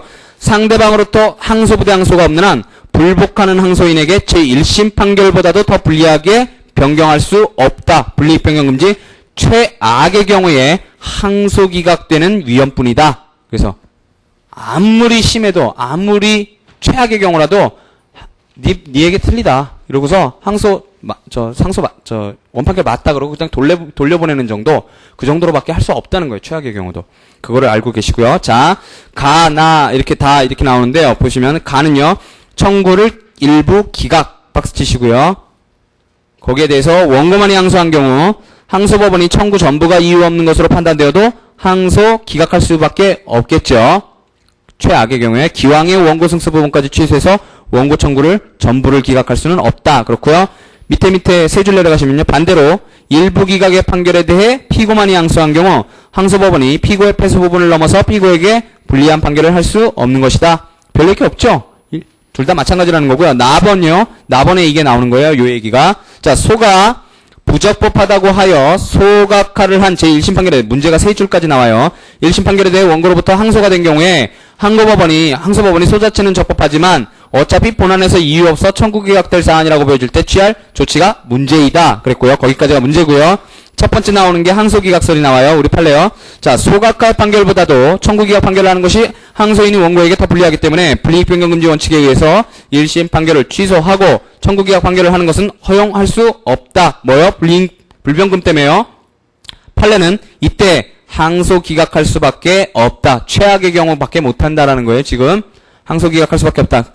그게 항소 기각설 박스 치시고요. 거기에 대한 비판은요. 그 줄에 항소 기각은 잘못된 1심의 소각화 판결을 확정시키는 것이므로 문제. 거기 줄을 쳐주시고요. 밑에 줄 끝에요. 이제 청구 기각설이 나와요. 소각화 판결로서는 원고에게 어떤 이익이 생긴 것도 아니며 청구 기각 판결을 해도 불이익변경금지 원칙에 저촉되지 않으며 이러한 전제하에 이 경우는 1심 판결을 취소하고 청구 기각을 해도 된다. 청구 기각설 박스 치시고요. 나중에 여러분들 저 자료에 한번 보세요. 자료에 이걸 해놨어요. 그러니까 나중에 자세히 이걸 보시고요. 아까 항소심의 구조 뒤에 이걸 학설 대립으로 이렇게 서술해놨어요. 그렇게 쓰시면 돼요. 밑에 줄에요. 이 경우는 환송설이요. 소각화의 1심 판결이 잘못되었으므로 418조에 따라 제1심 판결을 취소하고 1심으로 환송해야 한다. 환송설이요. 박스 치시고요. 자, 거기에 대해서 청구기각설은 밑에 줄에 소송경제를 앞세우는 입장, 환송설은 밑에 줄에 신급의 이익을 고려한 해석, 소송경제의 신급의 이익이요. 자, 생각컨대 밑에 줄에 이제 절중설이 나오죠. 1심에서 본안심리가 이루어졌거나 당사자의 동의가 있으면 418조 단서에 따라서 2심 판결 취소하고 청구기각할 것이로되 그렇지 않으면 동주본문에 따라 환송하는 것이 옳을 것이다. 절중설 박스 치시고요. 그 다음에 다는요. 다에는 이제 이유 변경 나오고 상계 얘기 나오고 이러는데요. 제1심 판결 주문이 불리한 변경이 문제되지 이유의 변경 박스 치시고요. 원칙적으로 항소인에게 더 불이익한 변경이 되어도 상관없다. 그러나 상계가 문제겠죠. 피고의 상계 양변을 인정하여 원고 청구 기각의 판결을 한 데 대해서 원고만이 항소한 경우에 원고가 항소했어요. 이와 달리 볼 것이다. 그랬어요. 보세요. 원고 주장의 소고 채권이 근본적으로 부존재하면 그것으로 이유를 바꾸어 항소 기각하는 것은 허용되지 않는다. 그랬어요. 왜요? 밑에 줄에요. 그러면 상계에 제공된 피고의 반대채권 소멸의 이익마저 잃게 되어 더 불리해진다. 그쵸? 더 불리해지잖아요. 그죠? 그 다음에요. 그렇다고 1심 판결을 취소하고 원고의 소구 채권이 없다는 취지의 원고 청구 기각 판결을 하는 것은 불변금 원칙에 정면 저촉된다. 그래서 결국 어떻게 하느냐? 이 경우는 1심 판결과 똑같은 이유를 달아서 항소를 기각할 수밖에 없다라는 거예요. 이 부분을 주의를 하세요. 자, 예외가 나오죠? 첫 번째 줄 끝에요. 직권탐지주의 박스요. 그 줄 중간에요. 직권조사사항 박스요. 소송요건의 흐음, 판결 절차 위배 나오고요. 그 다음에 맨 밑에 줄에요. 소송비용 재판과 가집행 선고 박스요. 소송비용도 마음대로 바꿀 수 있잖아요. 그죠? 그 다음에요. 722페이지에 형식적 형성소송 박스요. 첫 줄 중간에요. 그 밑에, 내용은 안 읽으셔도 돼요. 뭐만 있는지만 보시면 돼요. 3번에요. 예비적 선택적 공동소송 박스요. 에서도 불이익변경금지 원칙이 배제. 그랬고요. 그 다음 4번에요. 독립당사 참가소송 박스요. 패소했으나 상소하지 않은 당사자의 판결 부분에 대해서도 이 원칙이 배제. 합의 확정을 위해 필요한 한 데서는 더 유리하게 변경 가능하다. 그랬고요. 그 다음 5번에요. 항소심에서 피고 측의 상계주장이 인정된 때 박스요. 항소심 상계주장 인정된 때 이 원칙에 예외된다 그랬고요. 415조 단서 그랬고요. 한번 예를 보세요. 금 100만원의 대여금 청구해서 김이 아니라 금이죠. 대여금 청구해서 피고가 전부 변제했다는 항변을 했는데 1심은 변제 항변을 일부 인정을 해서 금 40만원만 인용했고 이에 대해 원고만이 항소했는데 그럼 원고만이 항소하면 어떻게 돼요? 40만원만 인용했으니까 저 40에서 100까지가 그 심판 범위가 되죠. 항소심은 변제 항변은 전부 이유 없지만 항소하지 않은 피고 제출의 상계 항변이 오히려 전부 이유 있는 것으로 인정된다고 하자 그랬어요. 이때 항소심으로서는 항소한 원고에게 오히려 불리하게 제1심의 원고 승수 부분인 40만원 부분마저 취소하여 원고 청구를 모두 기각할 수 있다 그랬어요. 무슨 얘기예요? 그러니까 항소심에서 상계했을 때 그 항소에서 상계했을 때 그럼 그때야 비로소 상계를 날린 거예요. 그러면 그때 반대 채권 제공돼서 나머지 40만 원 올라왔어도 그거 다 깨주면 마치 형식적으로 보면 앞에서는 40만 원 인용해주고 2심에서는 지가 항소했는데 아무것도 인정 안 해준 것처럼 형식적으로는 보이잖아요. 근데 실질적으로는 항소심에서 상계 항변이 날라왔단 말이죠. 그러니까 사실은 이게 더 불리한 게 아니죠, 원고한테. 왜요? 피고에게 원래 있는 반대 채권까지 까주는 거니까요. 더 불리할 게 없다라는 거예요. 그렇게 해서 원고 청구를 모두 기각시켜줘도 상관없다라는 거예요, 그때는. 자, 그러니까 상계들이 아주 항소심에서는 중요하죠. 상계들이요. 자, 그 다음에 6번에는요. 피고만의 상고로 대법원에서 파기환송 박스 치시고요. 파기환송된 뒤 환송 후 판결이 오히려 환송 전 판결보다 피고에게 더 불리한 결과를 낳을 수도 있다 그랬고요. 자, 항소심 판결 주문은요. 이거는 댁에서 그냥 읽어보세요. 항소기각, 항소 전부 인용, 항소 일부 인용, 항소의 청구에 변경이 있는 경우 청구 감축 이래갖고 주문예가 쭉 나와요. 주문예가. 근데 뭐 연손도 아닌데 이거 쓰실 일이 없잖아요. 우리 답안지에. 그죠? 자, 상고는요. 상고는 별 게 별로 없어요. 첫째 줄에요. 상고는 종국 판결에 대한 법률심의 상소로서 원 판결의 당부를 전적으로 법률적인 측면에서만 심사할 것을 구하는 불복 신청이다 그랬고요. 첫째 줄에 상고는 원칙적으로 항소심의 종국 판결에 대한 상소이다 그랬고요. 밑에 줄에 항소심의 판결 중에 환송이나 이송 판결도 종국 판결에 해당하며 상고의 대상으로 된다 그랬어요. 환송이나 이송도요. 자, 이번에는요. 예외가 있죠. 끝에 예외 동그라미요. 당사자 간에 비약상고의 합의가 있는 1심 판결에 대해서는 직접 상고할 수 있다. 1심에서 3심으로 뛰어넘는 거죠. 그래서 삐약이에요. 비약상고의 합의는 사건의 사실관계에 관해서 당사자 간에 다툼이 없고 법률 문제에 대해서 신속하게 최중심법원의 판단을 받으면 해결될 수 있는 경우에 이용된다 그랬고요.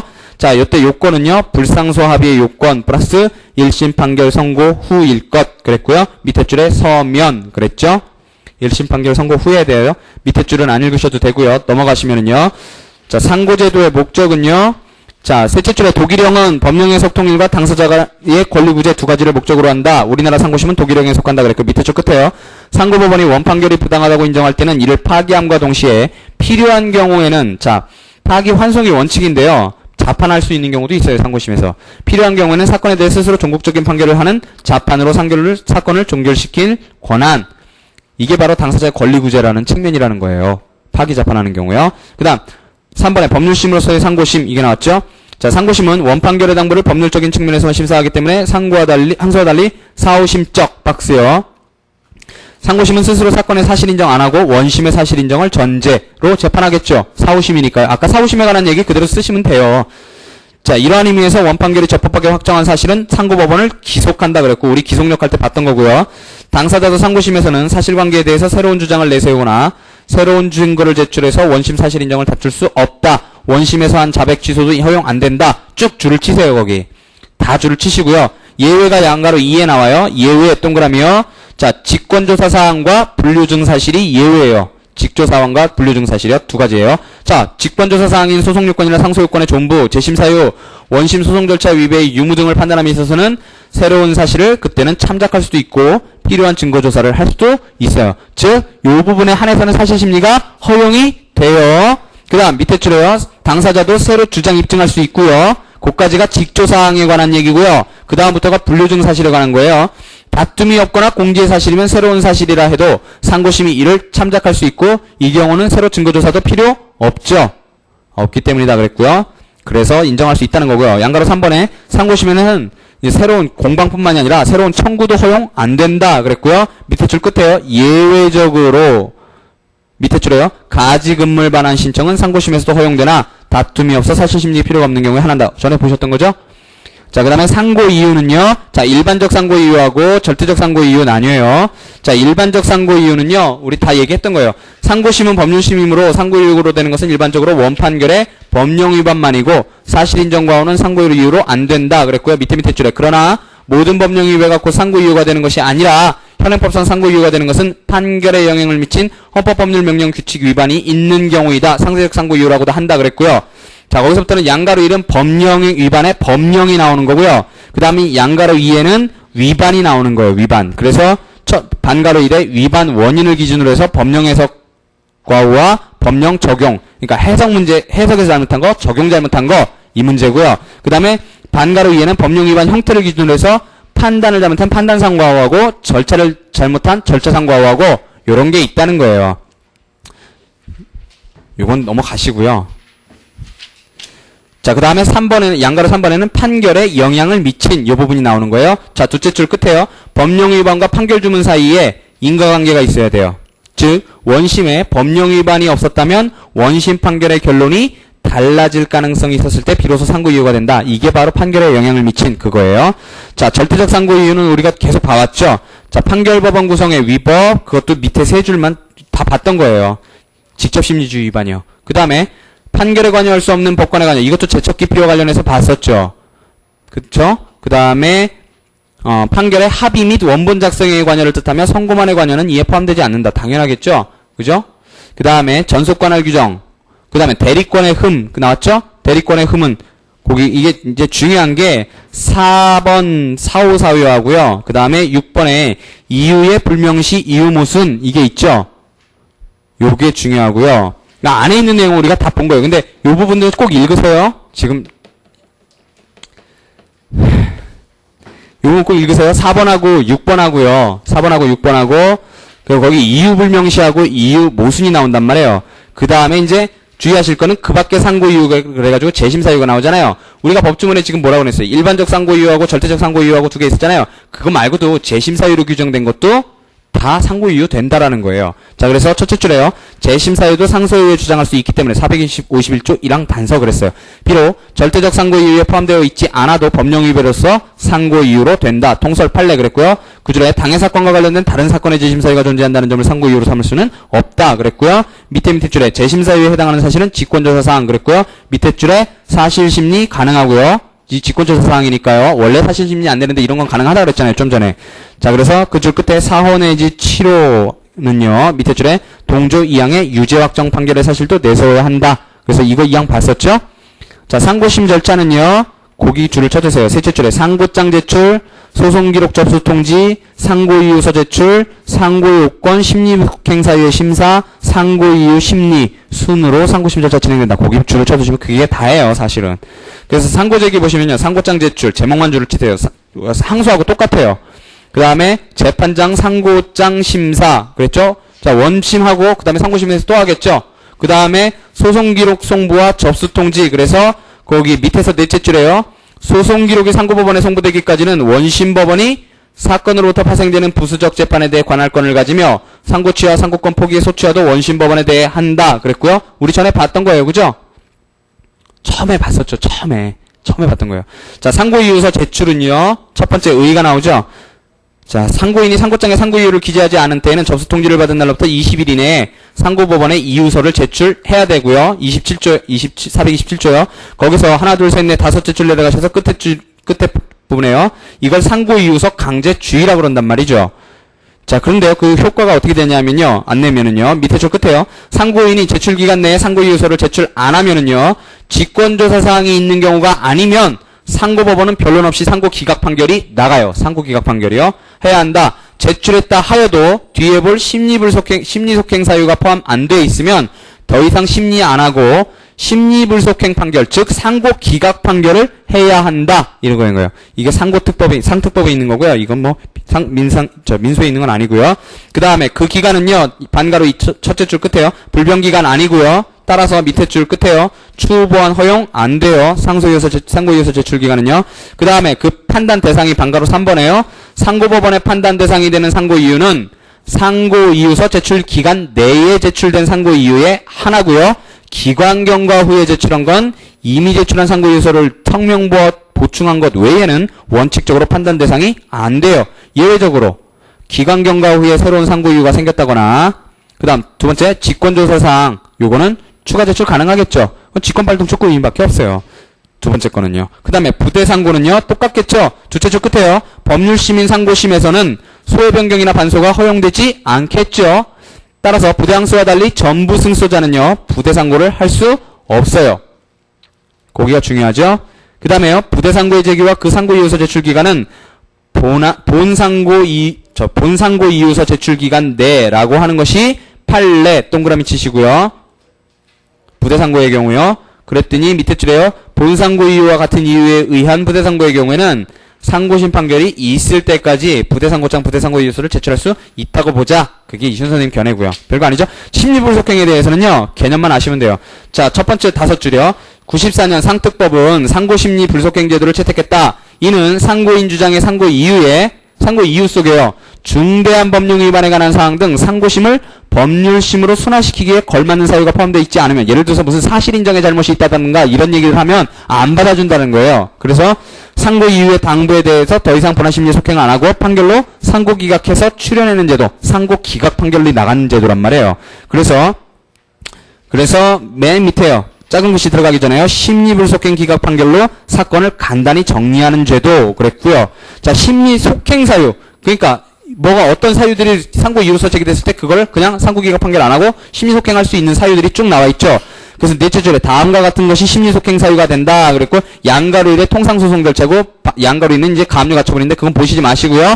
이것도 제목만 보시면 돼요. 제목만.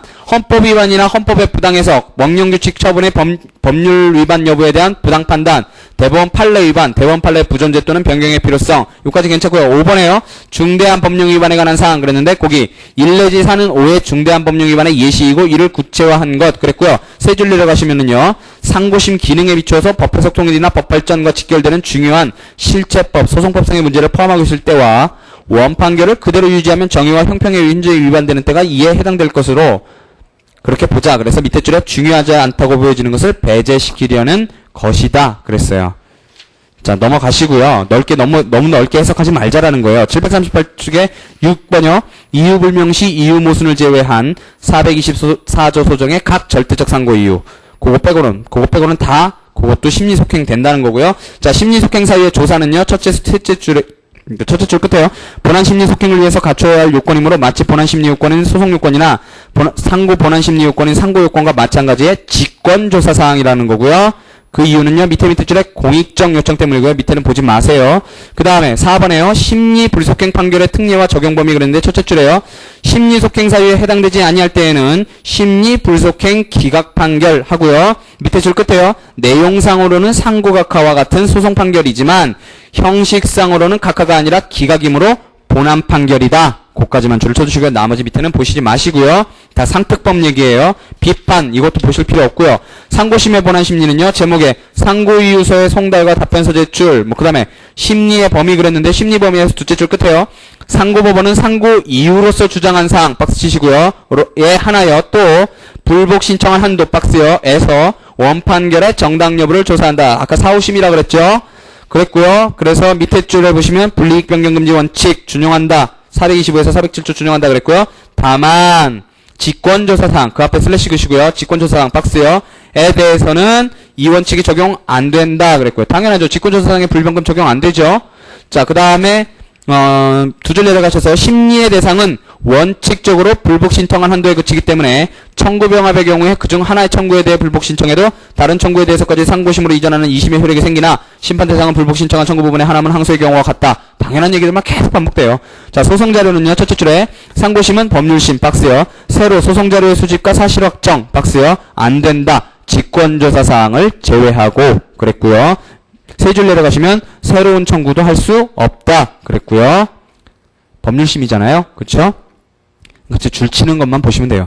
심리의 방법과 참고인제 그것도요. 둘째 줄에 소송 기록에 의해서 서면 심리만으로 판결할 수 있다 그랬고요. 상고기각의 경우든 상고 인용의 경우든 변론을 열지 않아도 무방한 임의적 변론 절차 박스 치시고요.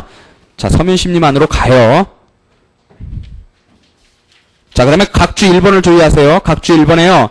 피고의 상고가 이유 있어서 상고심이 예비적 청구에 관한 부분을 파기환송했다면 예비적 청구 부분만 원심법원에 계속돼서 내려간다는 거예요. 그거 주의하시고요.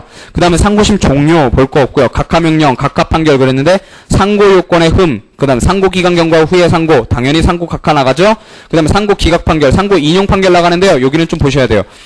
자, 상고 인용 판결은요, 원판결 파기라고 돼 있죠. 자, 항소에서 깰 때는 취소라고 그러고, 상고심에서 깰 때는 파기라 그래요. 자, 첫째 줄에요. 상고법원은 상고가 이유 있다고 인정할 때에는 원판결을 파기하지면 안 된다. 파기 사유로는요, 상고 이유에 해당할 때, 아까 절대적 상대적이요. 직권조사사항에 관하여 조사한 결과 원판결이 부당한 때 등 이렇게 두 가지요. 자, 환송 또는 이송 그랬는데 환송 이송이 원칙이란 말이죠. 상고법원이 원판결을 파기한 경우에는 새로 사실심리가 필요한 경우가 많단 말이죠. 그런데 법률심은 사실심리 못하니까 사건을 환송 또는 이송하는 게 원칙이고요. 이 점이 항소 인용 경우에 자판한 스스로 본안 판결하는 것이 원칙인 항소심과 다르다. 거기만 줄을 치시면 되고요. 자, 환송 후의 심리 절차는요. 셋째 줄에 환송 후의 항소심의 변론은 환송 전 종전 변론을 재개, 변론 재개 박스 치시고요. 속행하는 것 그랬고요. 밑에 줄에 따라서요. 반드시 변론의 갱신 절차 박스 치시고요. 밟아야 한다 그랬고요. 뒤에 안 읽으셔도 되고요. 그 다음에 744예요. 첫째 줄에 변론의 갱신권 박스요. 인정되며 자, 항소심에 내려왔으니까 올라갔다 내려왔으니까 당연한 거죠. 변론도 갱신하고 변론의 갱신권도 인정되고 그러니까 새로운 소송자료 항소심이니까 제출할 수 있잖아요. 그죠? 당연한 거예요. 내려왔을 때. 그 다음 세 줄 내려가셔서요. 환송 전 항소심의 소송 대리인의 대리권은 환송에 의해서 당연히 부활된다는 것이 판례. 우리 봤죠? 환송 판결이 종국 판결인 것과 소송 절차 복잡화 신뢰관계 소멸을 고려해 부정할 것이다. 아주 간단하게 써놓으셨죠? 자, 긍정설 부정설이었고요. 자, 심판의 대상 그래갖고 2번에요. 환송 후 심판 대상이 되는 청구는 주의하세요. 이 부분을 주의하세요. 환송 후에 심판이 대상이 되는 청구는 원판결 중 기각되어 환송된 부분만이다. 따라서 원판결 중에서 어느 부분이 확정되는지 보세요. 상고 이유가 없다고 해서 상고 기각된 부분 더 이상 불복이 불가능하죠. 거기서 끝나버리는 거고요.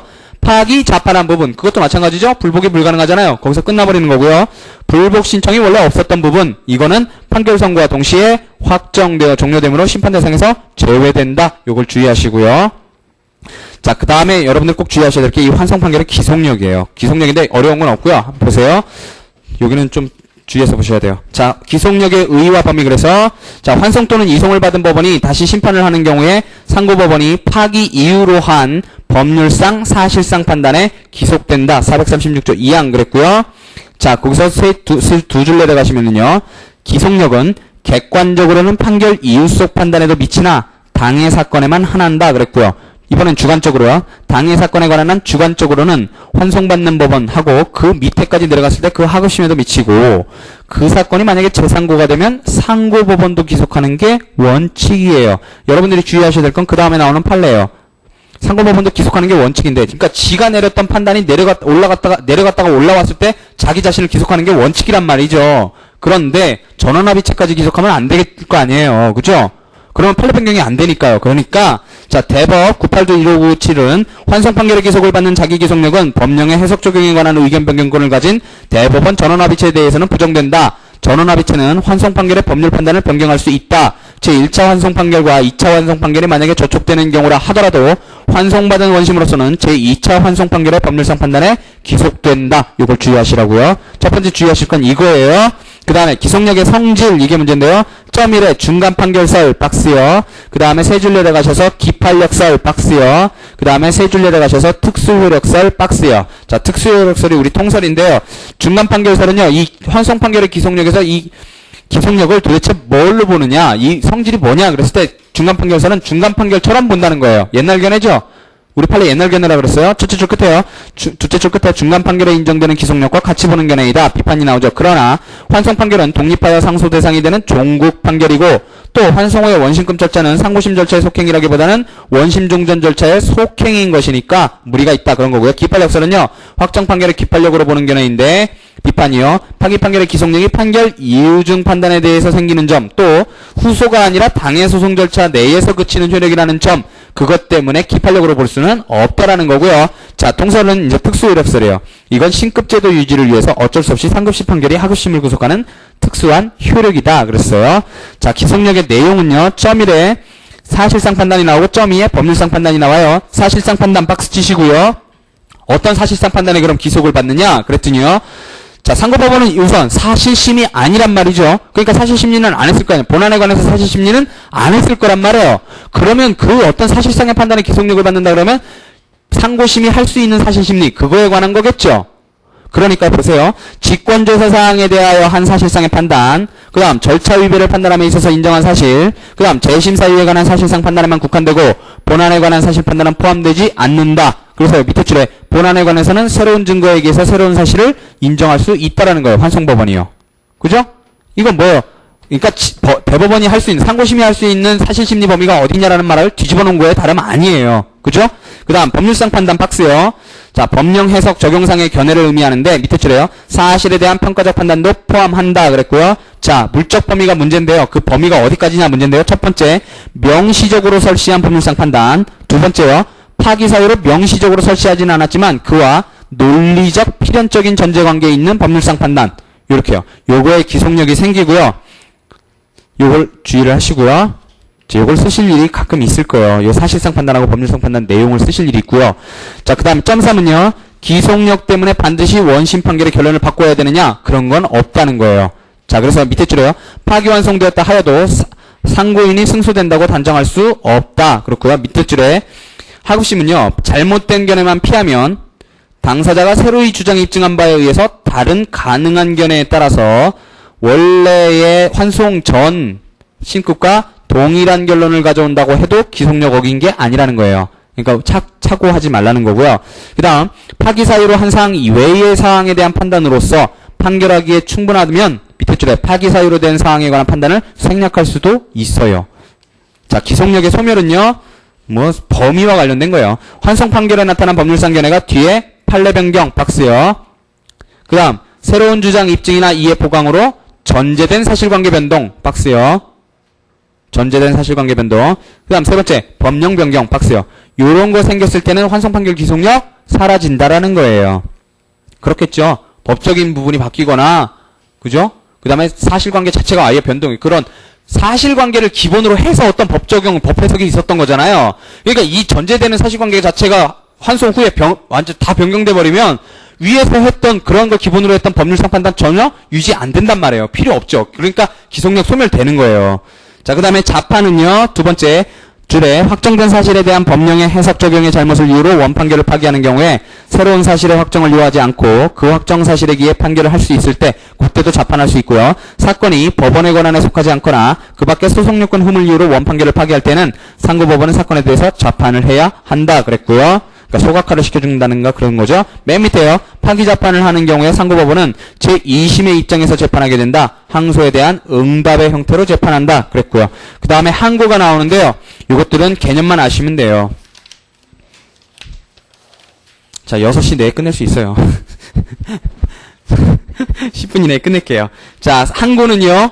자, 항고라 함은 판결 이후의 재판인 결정명령, 박스요에 대한 독립에 간이한 상소고요. 항고는 상급법원의 원재판의 당부의 판단을 구하는 점 그랬고요. 밑에 줄에 항고는요. 끝에 모든 결정명령에 대해서 허용되는 게 아니에요. 우리가 알고 있는 것처럼. 우리 많이 이렇게 생각하는데 그게 아니고요. 법률이 특히 인정한 경우에 한한다는 거고요. 그 다음에 양가로 3번에요. 그거 뭐 중간에 취지 나오는 거고요. 양가로 3번에 항고는 일종의 상소이며 상급법원에 대한 불복 신청이다. 이 점에서 각종의 이의, 즉 쭉쭉쭉쭉쭉쭉과 같은 맨 끝에요. 동일 신급에 대한 불복 신청과는 구별하지 않으면 안 된다. 그랬어요. 그러니까 상급법원에 대해서 불복 신청을 하는 거예요. 그러니까 이의하고는 다르다는 거고요. 그 다음에 항고 종류를 보세요. 통상항고, 즉시항고 있어요.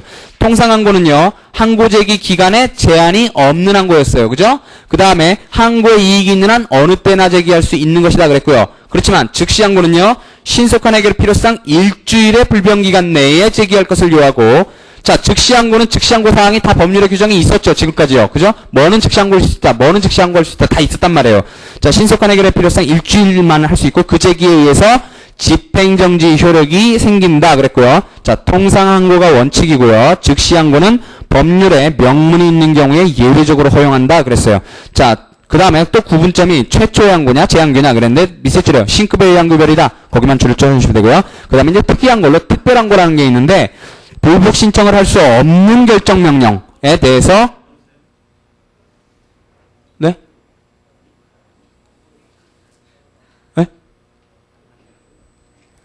비상구제책으로 대법원에 하는 항고이다. 그랬고요. 자, 항고의 적용 범위는요. 첫째 줄에 항고는 모든 결정명령에 대해서 허용되는 것이 아니고 성질상 상소할 수 있고 또 법률이 인정하는 경우에 허용된다. 그랬고요. 자, 그래서 1번에 항고로서 불복할 수 있는 게 나오고요. 2번에 항고할 수 없는 결정명령이 나오잖아요.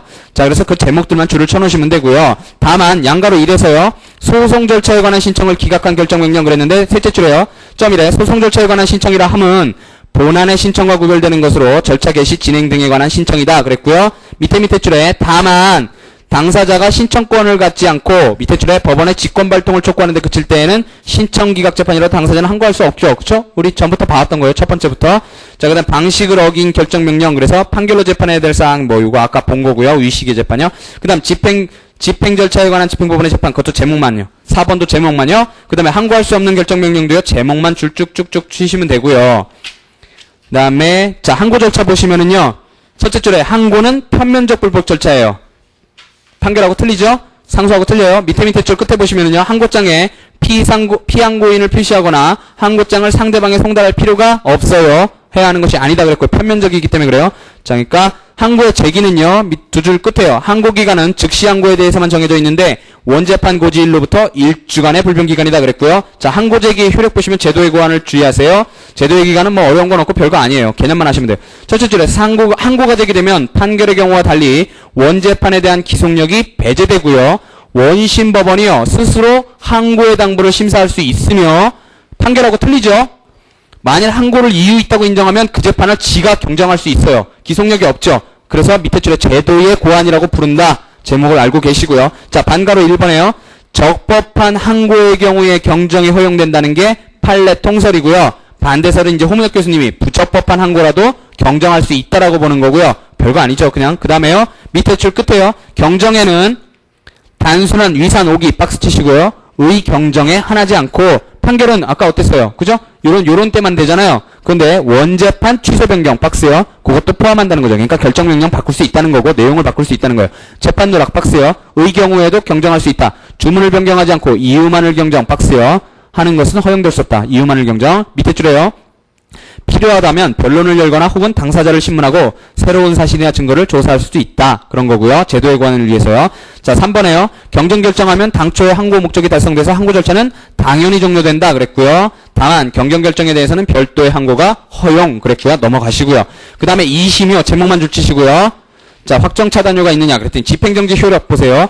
결정명령은 곧바로 집행력을 낳는 것이 원칙이지만 즉시 항고가 제기되면 일단 발생한 집행력은 정지가 돼요. 하지만 원래 원칙은 통상항고죠. 밑에 줄에 그러나 통상항고의 경우는 밑에 줄에 집행정지 등의 처분을 명해야 그래야 집행이 정지된다는 거예요. 그러니까 확정차단 효 원칙적으로 없다는 거예요. 자, 항고심의 심판은요. 첫째 줄에 항소심에 관한 규정을 준용한다. 거기만 줄을 쳐주시고요. 양가로 2번에 첫째 줄에요. 항고 절차는 결정으로 완결할 사건이므로 변론을 열 것이냐 아니냐는 항고법원의 자유재량 그랬고요.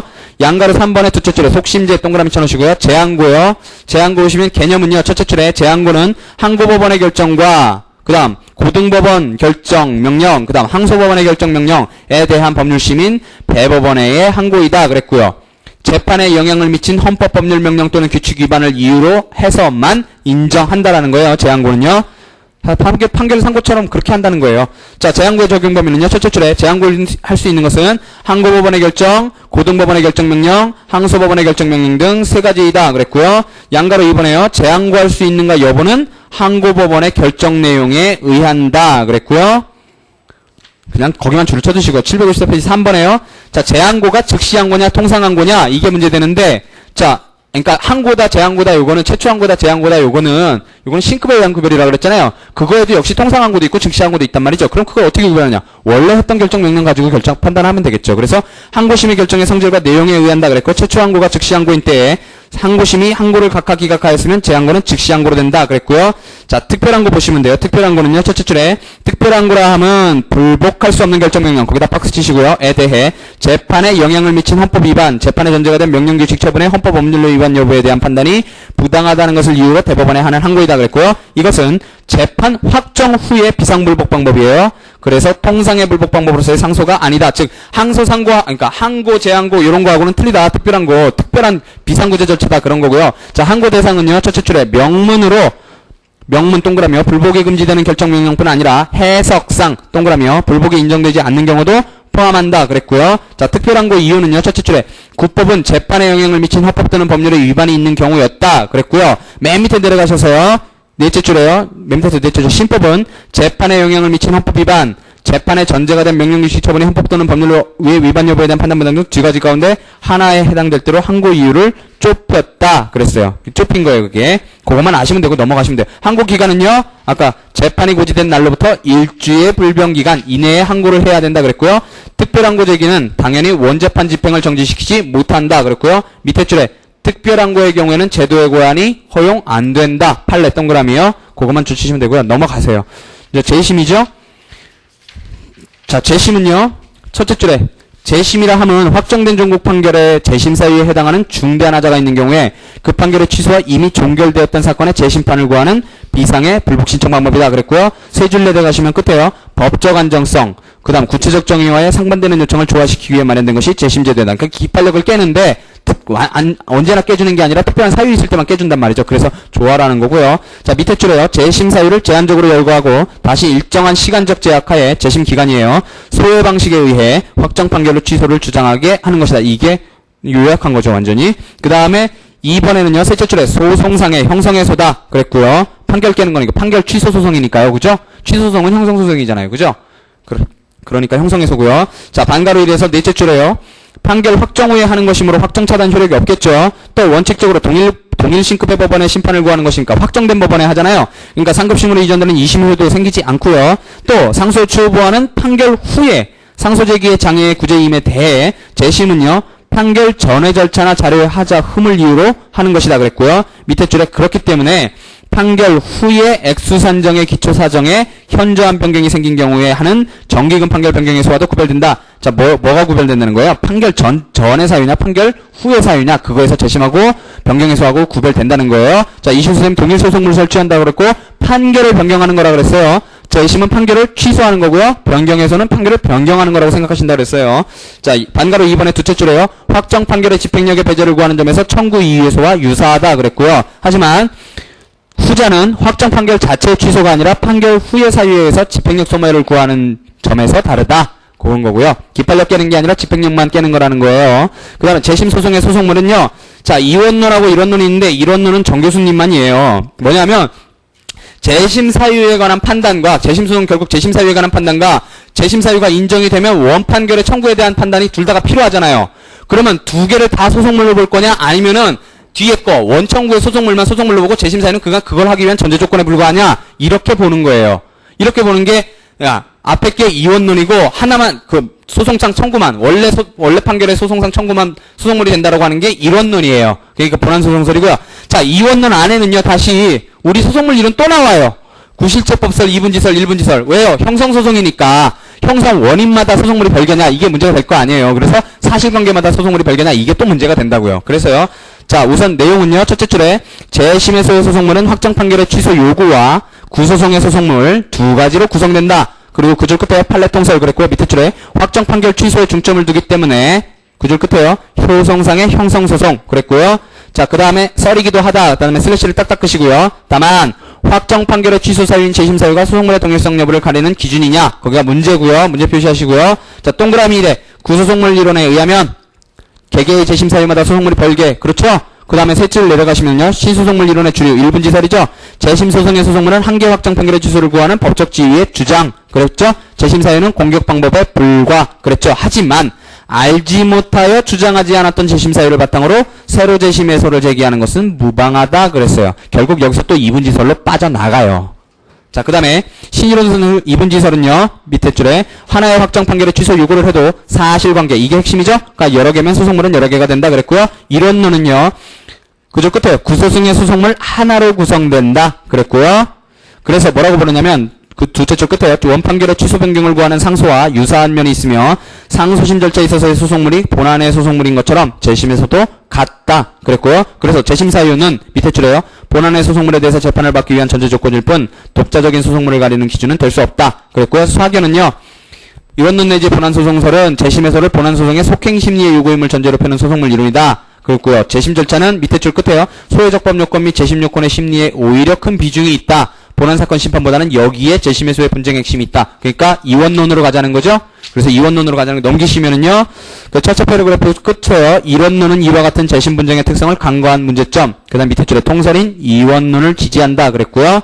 자, 그 다음에 그 구이론 비판 나오고 또 신이론이 옳다. 이분지설 비판 나오고 그러는 거예요. 거기요, 쭉이요. 그 다음에 적법 요건은요, 재심 당사자 적격, 재심 대상 적격, 재심 기간 준수, 재심의 이익, 네 가지고요. 그 다음에 법정 재심 사유 주장, 보충성 요건, 이렇게 6가지고요.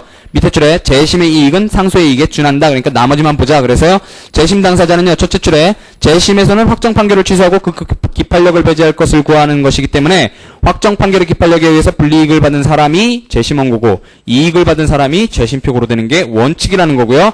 두 줄 내려가시면은요. 그러면 기판력 미치는 사람도 재심할 수 있겠죠. 확정되는 경우에요. 그 얘기가 나오고요. 점 3에요.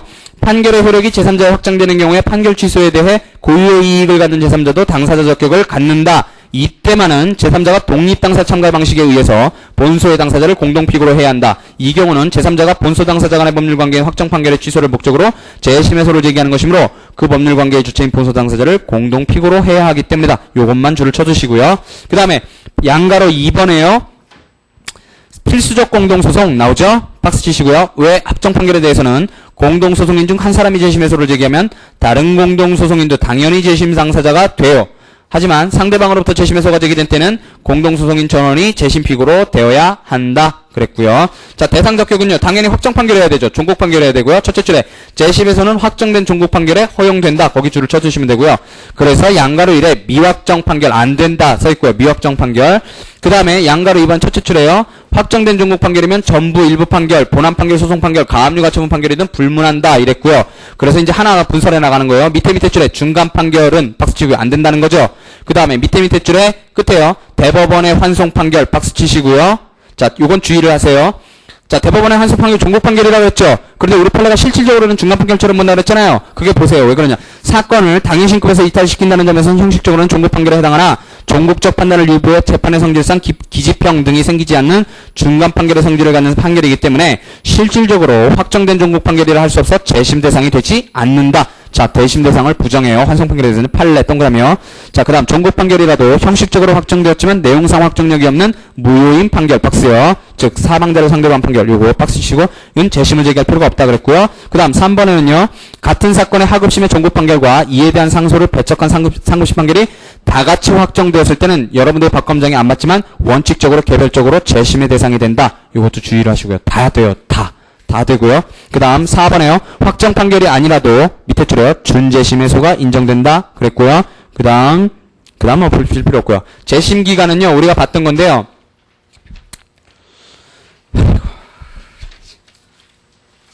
자, 재심은요. 재심 기간은 우리 봤던 얘기예요. 봤던 얘기고 어떤 건 적용되고 어떤 건 적용 안 된다 그랬어요. 그쵸?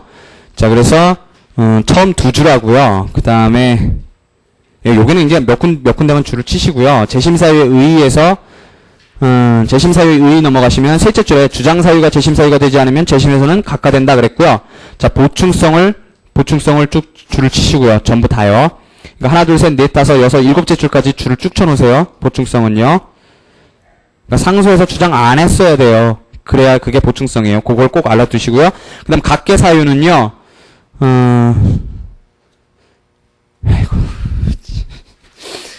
자, 양가로 이번에 다음과 같은 것이 재심 사유로 된다 그랬는데 다른 게 중요한 게 아니라요. 역시 766페이지에 C에 대리권의 흠, 이것도 우리가 다 봤던 얘기 나와요. 봤던 얘기 그대로 다 나오는 거고요. 그 다음에 2번에요. 저 767에 2에요. 5호 있죠? 5호. 형사상 처벌받을 행위요. 그것도 보시고요. 그 다음에 뭐 문서의 위조 변조 뭐 이런 거, 뭐 허위 진술 이런 거 말고요. 그 다음에 판단 누락 있죠? 9호에 판단 누락. 자, 판단 누락 보시면요. 판단 누락은 당사자가 소송상 제출한 공격 방어 방법으로서 판결 주문에 영향이 있는 것에 대해 판결 이유 중에서 판단을 표시하지 않은 것을 뜻한다 그랬고요. 자, 그 다음에 밑에 줄에 당사자 주장을 거기서부터 그 세 줄을 쭉 치시고요. 재심 사유는 되지 않는다까지요. 그거 우리 앞에서 다 봤던 거예요. 어떤 건 판단 누락되고 어떤 건 안 된다 그런 거고요. 그 다음 K에 보시면은요. 상대방의 주소를 소재불명 또는 허위 주소로 하여 수수적인 경우 이거 뭐 나오겠어요? 상소추후보완 재심서라고 항소서라고 그 얘기밖에 안 나와요. 그 다음에 재심 절차는 관할법원에서 첫 줄에만 줄을 쳐두시면 되고요. 그 다음에 양가로 1번에서도 넷째 줄까지만 줄을 쳐두세요. 넷째 줄까지만 그거만 줄을 쳐두시고 722페이지에도 거기는 줄을 다 치세요. 줄을 다 치시고요. 그 다음에 재심소의 제기, 심리와 중간판결 제도도 전에 우리 중간판결할 때 했던 거고요. 그 다음에 재심사유 존부, 소외적부, 재심사유 존부, 본안심판. 아이고, 요것도 조금만 줄을 치시면 돼요.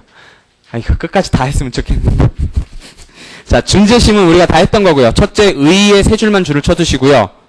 의의 세 줄이요. 그 다음에 준재심의 소하고 준재심 신청이라는 게 있어요. 우리는 준재심의 소만 봤었는데 조소에 대한 준재심이죠. 그래서 준재심의 대상 그래갖고 양가로 1에 세 줄 쭉 나오는 거 있죠. 그까지만 줄을 쳐두시면 되고요. 그 다음에 양가로 2도요. 처음 세 줄만 줄을 쳐두시면 돼요. 처음 세 줄만요. 양가로 2도요. 그 다음 밑에는 안 치셔도 돼요. 그 다음 준재심 신청은요. 거기 처음 두 줄하고요. 양가로 1에 첫 줄하고요. 그 다음에 양가로 1에서 둘째 줄에 확정 판결에 대한 재심에서 소송 절차가 준용된다. 밑에 줄에 신청의 방식, 그 줄 끝에 결정으로 심판. 그거만 줄을 쳐두시고요. 넘어가시고요. 자, 간이 소송 절차는요. 소액사건 심판법하고 독촉 절차가 나오는데 소액사건 심판법은 민소에 있는 게 아니고 독촉 절차는 우리 법에 있죠. 우리 법에 조항이 쭉 돼 있는데 자, 소액사건 심판법은요. 2000이라는 거 하고 그 다음에 자, 진짜로 이 소액사건 심판법은요. 이행권고 제도가 7, 8일에 나오잖아요. 여기서 이행권고 결정하고서 쭉 나오잖아요. 이행권고 결정은 그 개념 세 줄만 줄을 쳐두시고요. 그 다음에 나머지는 2, 3, 4, 5 요거는 제목만 줄을 쳐두세요. 보실 거 없어요. 그 다음에 절차상 특례도요. 제목만 줄을 쳐두세요. 제목만. 1, 2, 3, 4 그 다음에 5 증거조사에 관한 특칙 그 다음에 6 왜냐하면 조항 그대로 써놓은 거예요. 지금 소액사건 심판법 조항 그대로 적혀 있다고요. 그 다음에 7회 상고 및 재항고 제한 그랬고요. 요것도 그냥 법조문 그대로고요. 독촉 절차는요. 의의에서 첫째, 여섯째, 일곱째 줄, 그 두 번째 패러그래프까지 줄을 쭉 치시고요. 특색하고 개념하고요. 그 다음에 그 다음 패러그래프 둘째 줄이에요. 독촉 절차에서는 신청인을 채권자라고 부르고 상대방을 채무자라고 한다. 그거만 줄을 쳐두시고요. 그 다음에 지급명령 신청부터는요. 요것도 법조문 그대로고요. 제목만 아시면 돼요. 뭐다 개념만 아시면 돼요. 지급명령이 뭐고 거기에 대해서 이해하면 어떻게 된다. 그 다음에 2만 조금 주의하세요. 790이에요. 4의 2의 성질에서요. 첫째 줄에 통상소송에 있어서 적정한 재판을 받기 위한 심리의 원칙이 적용됨이 없이 발하여진 것이 지급명령이므로 채무자에게 이의신청권을 인정하고요. 밑에 줄 중간에요. 채무자가 적법한 이의신청을 내면 지급명령은 이의의 범위 안에서 실효가 되고 지급명령을 신청한 때 소를 제기한 것으로 보아주고요. 통상소송 절차로 이행돼요. 그래서 우리가 결정 절차에서 판결 절차로 이행될 우리가 앞에 많이 봤었잖아요. 그거에 뭐가 적용되느니 안 되느니 그런 거 많이 나왔었잖아요. 그럴 때 이게 제일 많이 나왔던 거고요. 이건 민소에 있기 때문에 나오는 거예요. 채무자의 이의는 지급명령을 실효시키기 때문에 그 경우에 심판의 대상은 청구 이유의 유무이다. 그랬다는 거고요. 채권자가 청구한 청구의 이유 유무가 된다. 그런 거고요. 그 다음에는 역시 이의신청 나머지는 다 제목만 줄을 쳐두시면 돼요.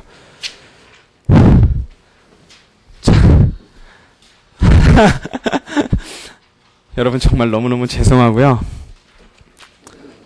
제가 너무 여러분들에게 민폐를 많이 끼쳐드린 것 같아요. 그리고 내년 그 전에 또 볼 수 있을 기회가 있을지 모르겠는데 내년 시험 뭐 사시든 변시든 꼭 다 되실 거고요. 다 되셔야 돼요.